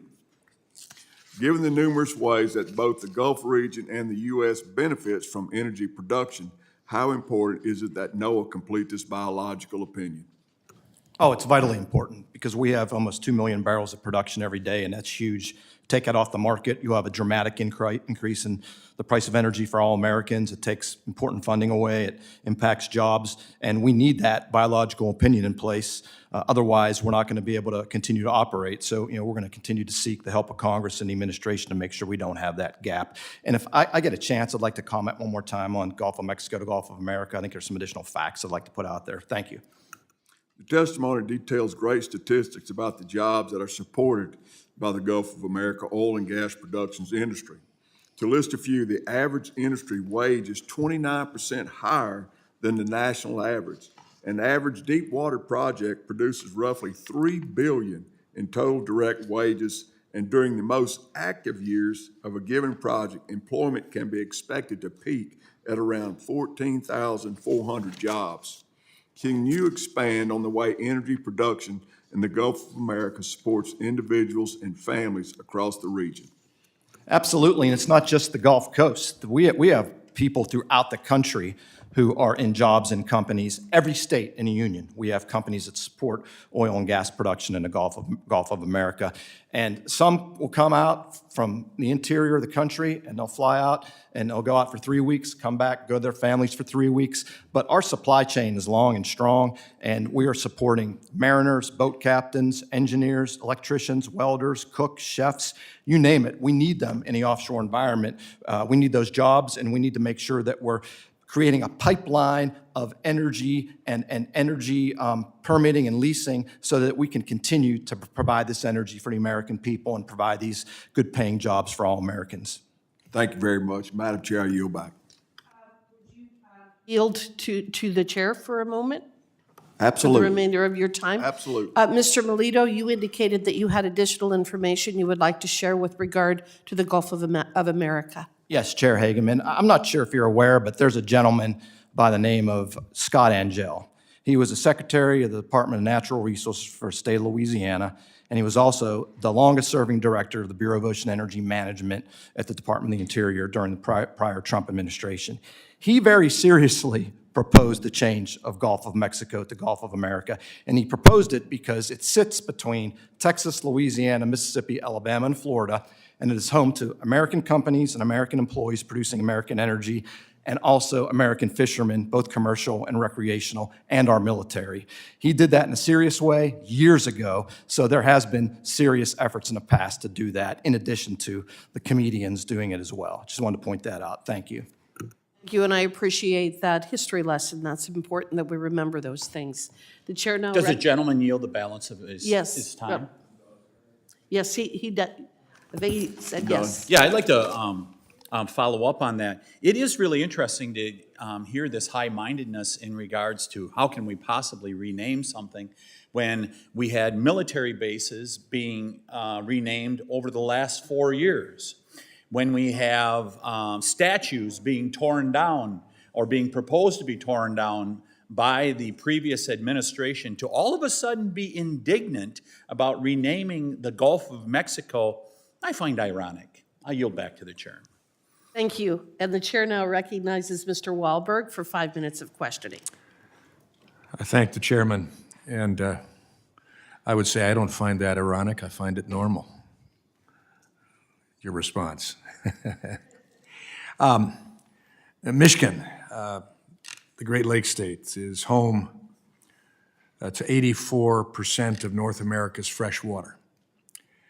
I have the privilege of representing in my district Lake Michigan and Lake Erie as part of that percentage of 84% of North Americans' fresh water. It's an economic driver for our state to the tune of $7 billion annually. To protect that fishery and the Great Lakes ecosystem, it is imperative that we have accurate data.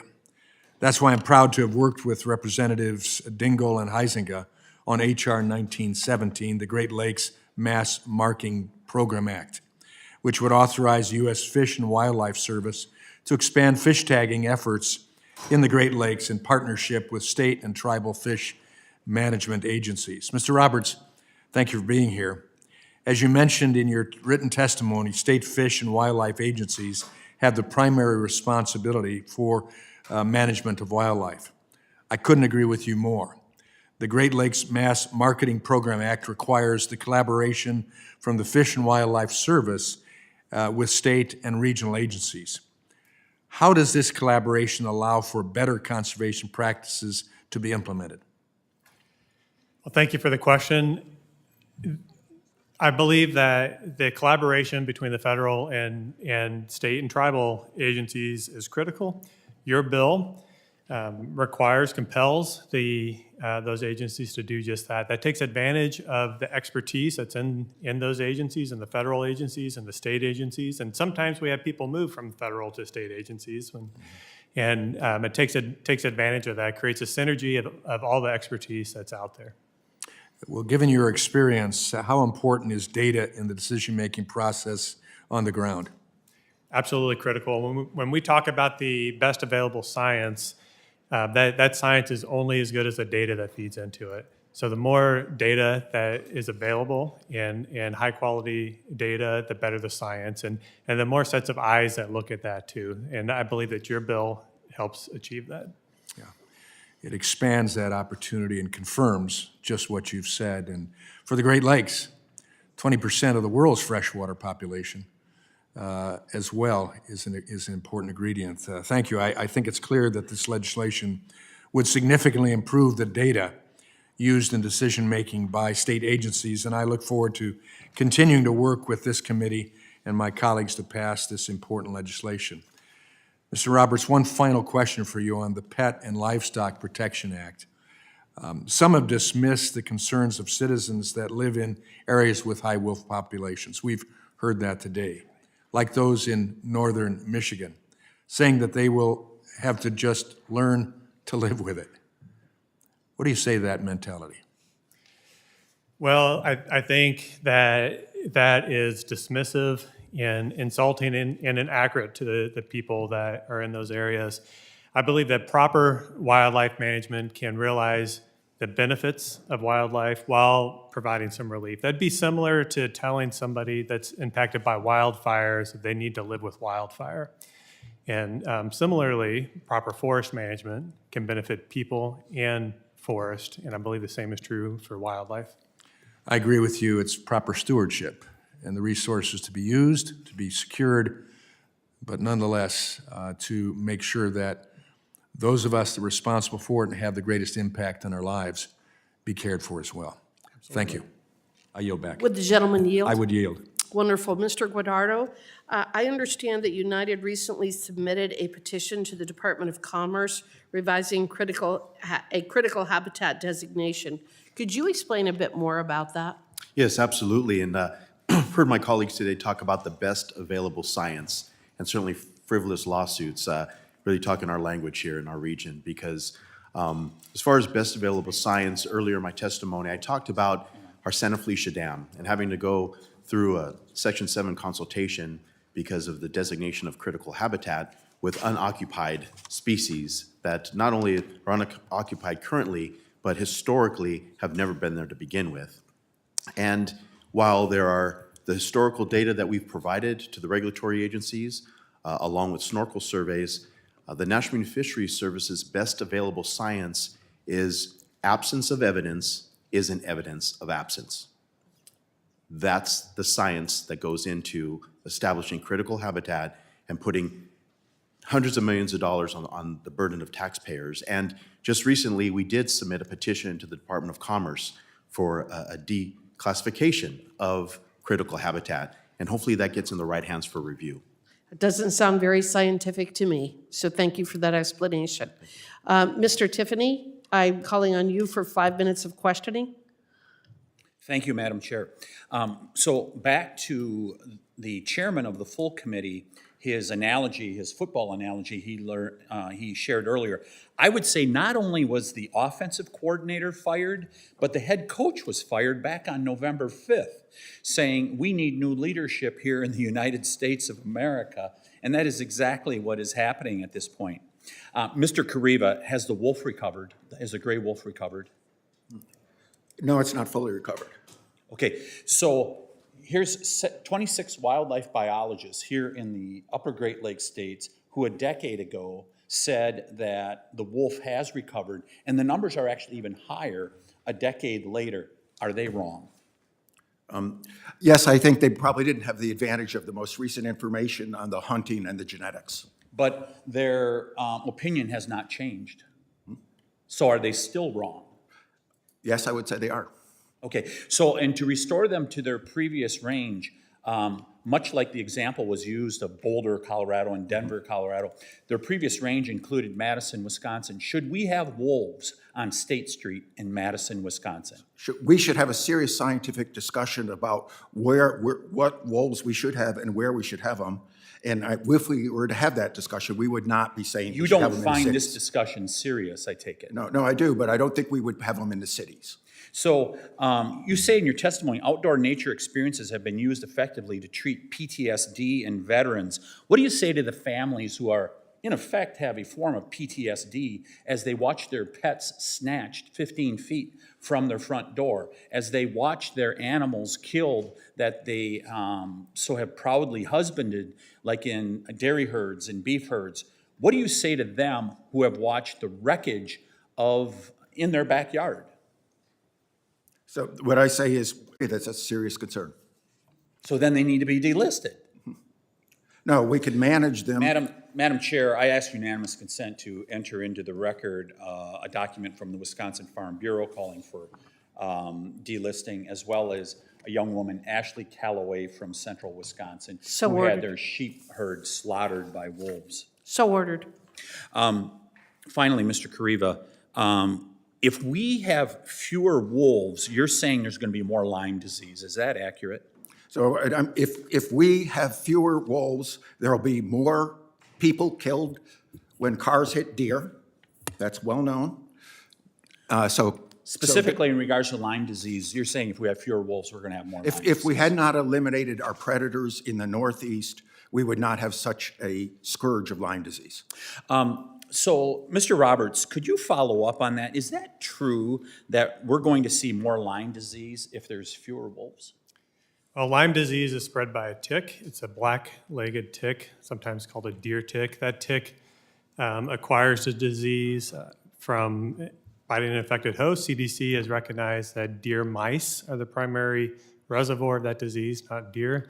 Where we see Lyme disease are where we have the black-legged tick. So we see Lyme disease in the Northeast, and we see them in the Great Lakes. So Wisconsin and Minnesota, both states with plenty of wolves, always fall in the top 10 states for incidence of Lyme disease. I'm in one of the hot zones for ticks where I live in far northern Wisconsin, and I can tell you the incidences of tick bites as well as Lyme disease is not going down there, even though the wolf population is skyrocketing.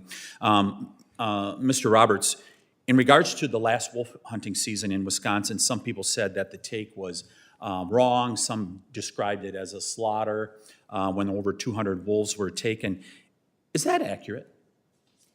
No, I don't think that's an accurate representation. The objective of the wolf hunt in Wisconsin was to provide an opportunity to use an abundant resource, and the state's stated goal was to have a harvest that would not decrease the population. And they had monitoring before, they had monitoring after, that did not show a decrease in the population. So to that end, they met their goal. And you can have up to a 29% take, correct? That's scientifically shown. Is You that can have correct? up to a 29% take and it still be sustainable. So if you want to drive the population down, which Wisconsin at one point wanted a population that was considerably lower than where it's at now, you would have to take higher than 29% to. Thank you, impact Madam the Chair, population. for this, and we have to manage wolves. It's time to manage wolves once again. We need to stop the slaughter that is going on in my district and many districts across the United States. And if we don't, we have now had 3 threats that have been documented to humans in Wisconsin. We're going to end up with a situation that is going to be regrettable. I yield back to the chair. We'll take it from the representative of Wyoming, and Wyoming is very effective at managing wolves, so thank you for that. The chair now calls on Mr. Gosar for 5 minutes of questioning. I thank the Chairwoman Hagerman and the subcommittee for allowing me to participate in this hearing. The first Trump administration finalized a rule removing the gray wolf from the list of endangered and threatened wildlife. But this rule was vacated in 2022, threatening ranchers, including those we heard from in my own oversight and investigation subcommittee earlier this month. Imagine livestock torn apart, slaughtered by predatory gray wolves, their carcasses left to decompose and rot in the fields. Such carnage must end. And we're talking about expanding the grizzly? Wow. That's why I came here and welcome supporting my colleague from Colorado's legislation, which I co-sponsored to reissue the 2020 final rule. But we gotta go further. The final rule excluded the Mexican wolf, which terrorizes my state of Arizona. Unfortunately, the U.S. maintains protections for Mexican wolves while recovery relies on Mexico. One rancher wrote the following testimony for this month's hearing. Quote, while the population of the U.S. continues to grow, the success of recovery rests in the success of Mexico's population. In 2015, I introduced legislation to end the Mexican wolf's endangered status. I cherish this opportunity to discuss how this would better protect Western ranchers from these vicious predators. Mr. Kariva, how do you say your last name? Kariva. Are you familiar with the beefalo problem up on the Grand Canyon? No, I'm not. Well, I heard a comment that only the federal government really, and I think your comment was when you have collaboration between the federal and state, okay?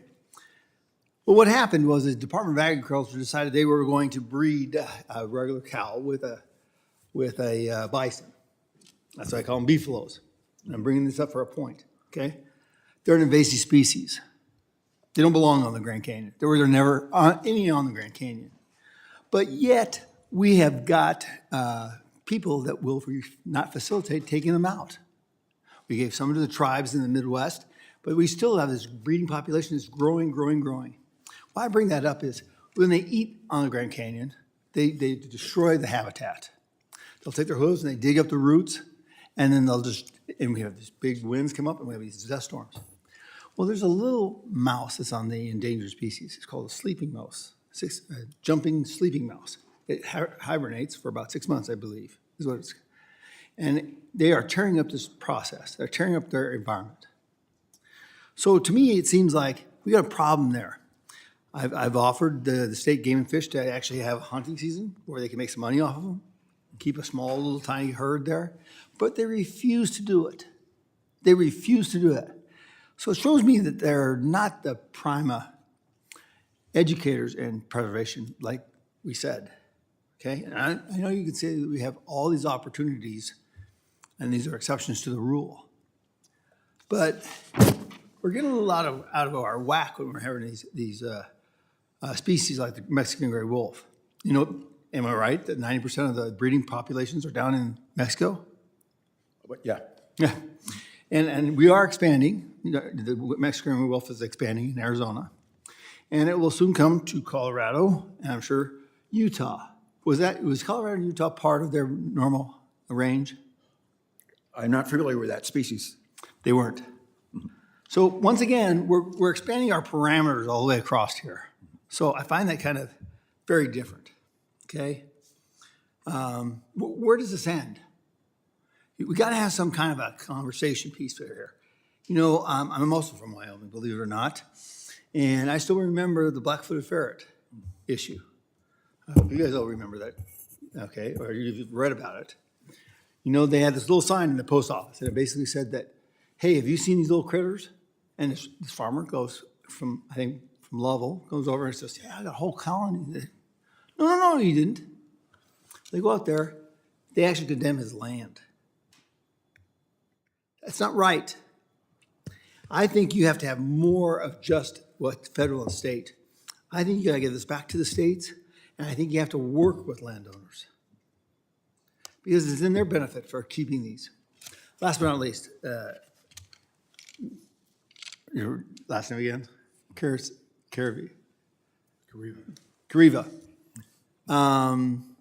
When the wolves were introduced into Yellowstone, there were some native populations, right, already there? When they were introduced where? Introduced in western Wyoming. Yes. Yeah. So they were put up because these were not an indigenous species, right? They brought these wolves from other places, Minnesota, Michigan, that kind of stuff. No, we do not call that an invasive. It's the same species, so it's not an invasive species. Well, you brought them in, so you contaminated, and my dad was there, so he actually witnessed the conversation. So has the elk and moose population, I'm particularly interested in the moose population, suffered because of that? Have the what? Elk? The elk and moose populations suffered because of that.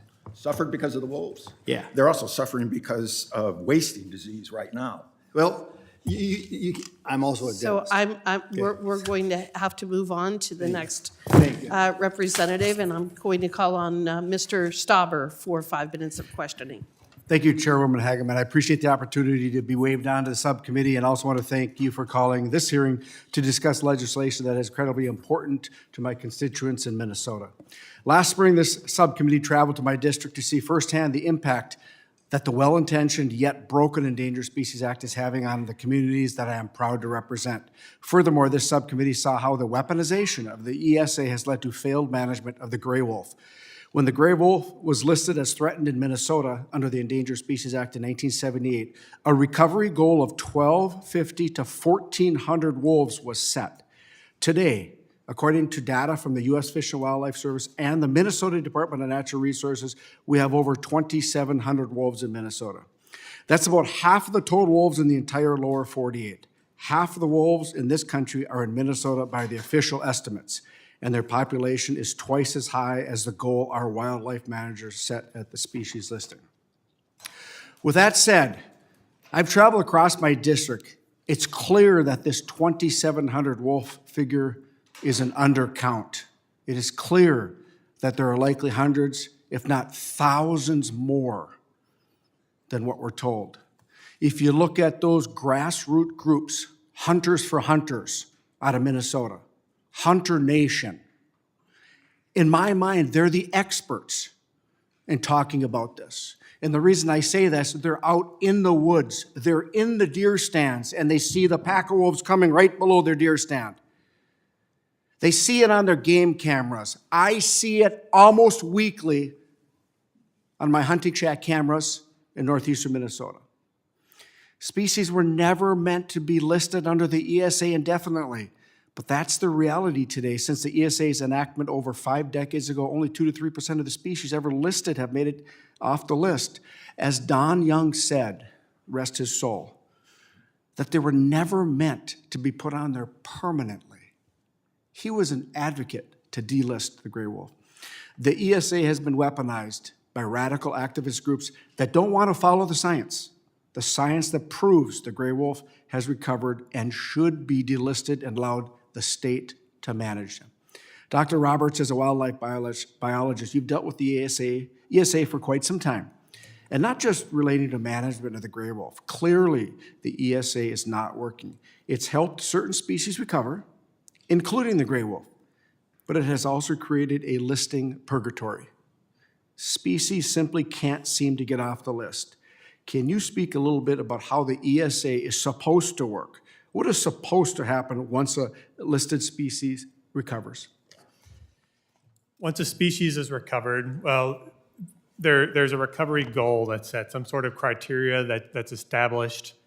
And once a population reaches that and a species is determined to be recovered, management authority is returned to the state. ESA is intended to provide federal protections and federal oversights temporarily while the species is at the greatest risk of extinction. After that, they return to state management like most of our other species. And the key word is temporarily. Yeah. We have to celebrate that the gray wolf has recovered.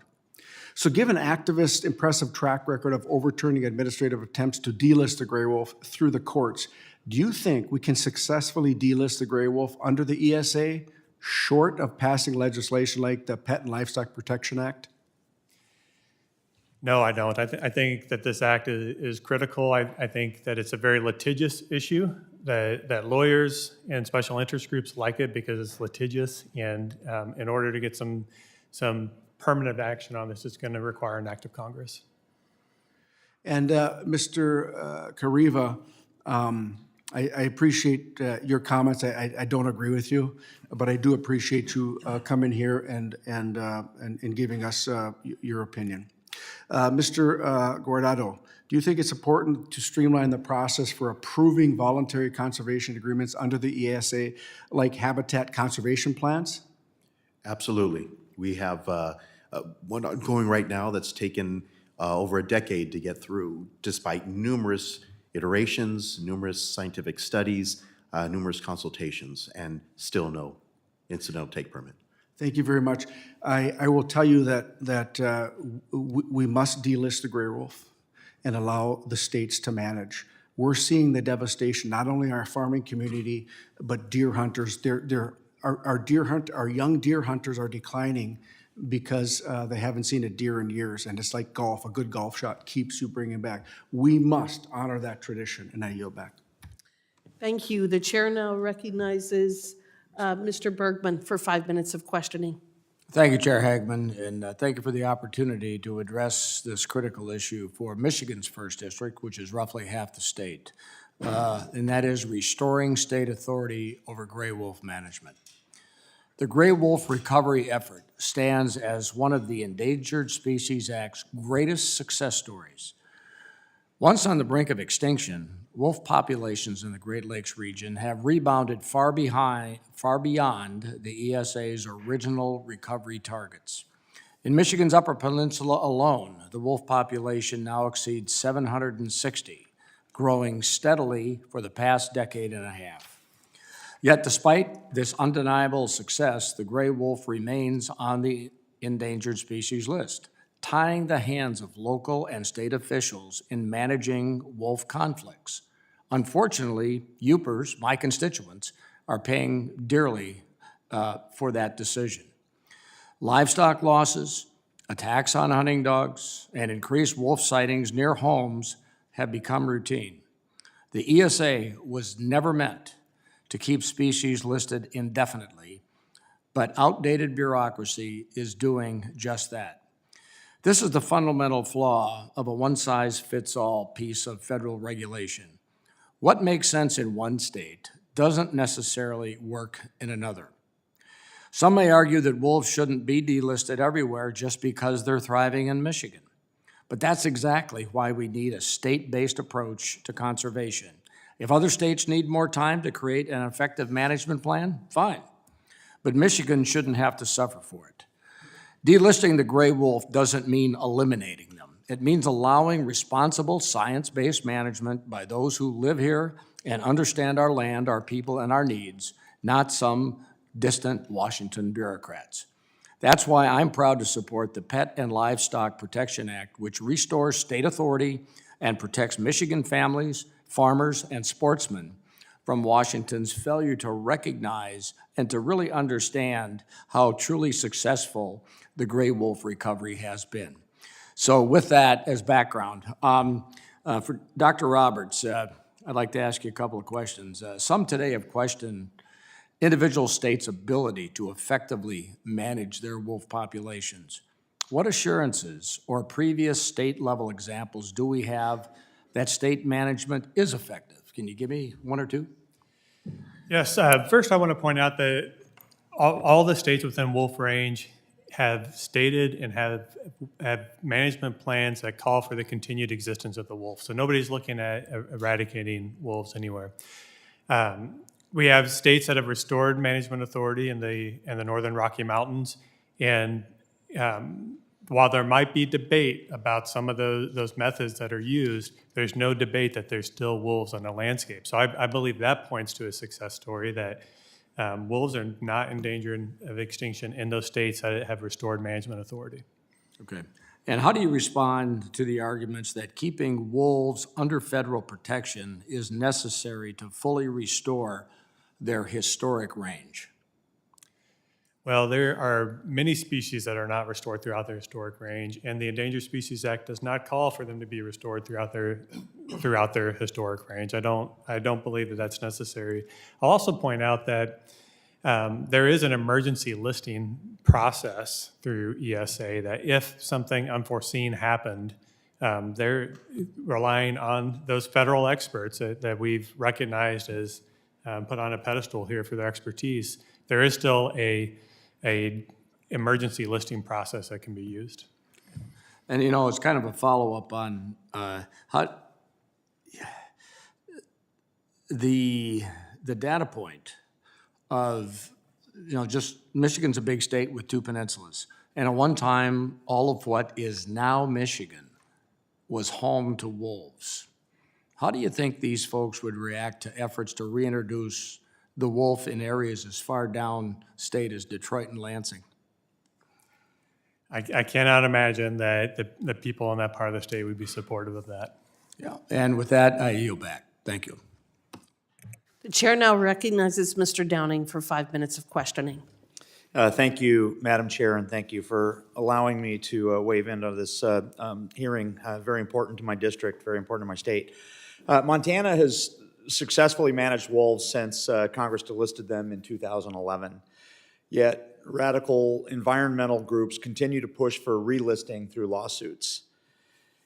These lawsuits often disregard the science, the scientific data, and instead use procedural loopholes to keep species under federal control indefinitely. First to Dr. Roberts, would you agree that this legal activism undermines the abilities of states like Montana to implement science-based wildlife management despite proven success in balancing predator populations with the needs of local communities?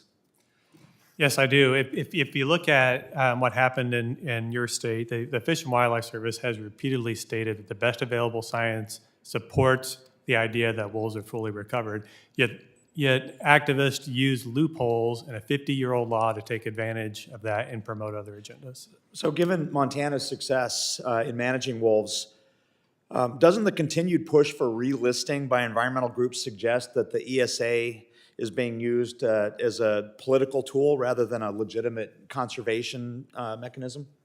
I think so. I think, unfortunately, the intent of the ESA has been distorted and is being used in ways that could not have been imagined 50 years ago when the act was written.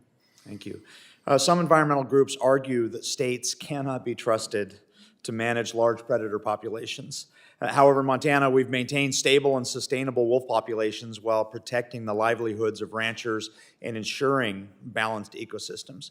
So again, Dr. Roberts, how do state-led conservation models outperform federal management in maintaining healthy wildlife populations while also respecting the economic realities of rural communities? Most wildlife species are managed at the state level, and there are several examples of carnivores that have the same potential for negative impacts that are managed sustainably at a state level. Black bears are an example of that. Mountain lions, bobcats, alligators, all those are carnivore species that have thrived under state management. Thank you. Mr. Guardado, we've seen environmental groups weaponize the ESA to file endless lawsuits, keeping species like the grizzly bear listed despite meeting and exceeding all recovery benchmarks. You know, this tactic stalls responsible management efforts and wastes resources that could be used for actual conservation. So my question to you is, how will HR 1897 curb the abuse of sue and settle strategies and ensure that delisting decisions are based on science rather than legal activism? Well, we're currently in our region potentially on the hook for almost $500 million in mitigation measures. And that is no lack of the amount of science and studies that we've conducted regionally. We talk about the weaponization of the ESA. It's more pronounced in our area than anywhere else because, again, the best available science is being ignored. If we were to focus on the science and engineering leading the way, and we can actually look and focus on the net benefit, the net conservation benefit, and work from there, we're gonna find solutions. There's a lot of smart people out there working very hard on physical modeling, on the science, on protecting and recovering the species. And if we get this right, species will recover. And if we get this right, taxpayers will save money. And unfortunately, I think the only ones that might suffer as a result of our success would be these activist attorneys because those frivolous lawsuits and settlements would cease to exist. So back to the science and not the legal activism. I appreciate your answer there. I'm going to move on to Mr. Melito. The ESA has been repeatedly misused to block critical industries in Montana, from timber to mining to energy development. And these restrictions are often based on dubious claims about habitat impact rather than actual scientific evidence of harm to species. So my question to you is, how does HR 1897 prevent the ESA from being used as a backdoor mechanism to shut down industries that are vital to our economy? Is that for me? I'm sorry, that was Mr. Melito. Okay, yeah, thank you. I wanted to make sure. Yeah, sorry. No, the changes are important. They introduce a greater level of accountability and transparency. And there's an interesting article that was written about the way the ESA has evolved, but I think the key quote was that the ESA has turned into a statute that makes an endangered species a liability to avoid rather than an asset to conserve. And so the changes in this legislation create incentives so that the states and the private landowners can work together to find the best way to conserve and restore the species. So it's a good bill. Right, thank you very much. And thank you for your answers. Madam Chair, yield my time. Thank you. I want to thank the witnesses for their valuable testimony and the members for their questions. The members of the committee may have some additional questions for the witnesses, and we will ask you to respond to those in writing. Under Committee Rule 3, members of the committee must submit questions to the subcommittee clerk by 5 p.m. Eastern on Friday, March 28th. The hearing record will be held open for 10 business days for any responses. If there is no further business, without objection, the subcommittee stands adjourned.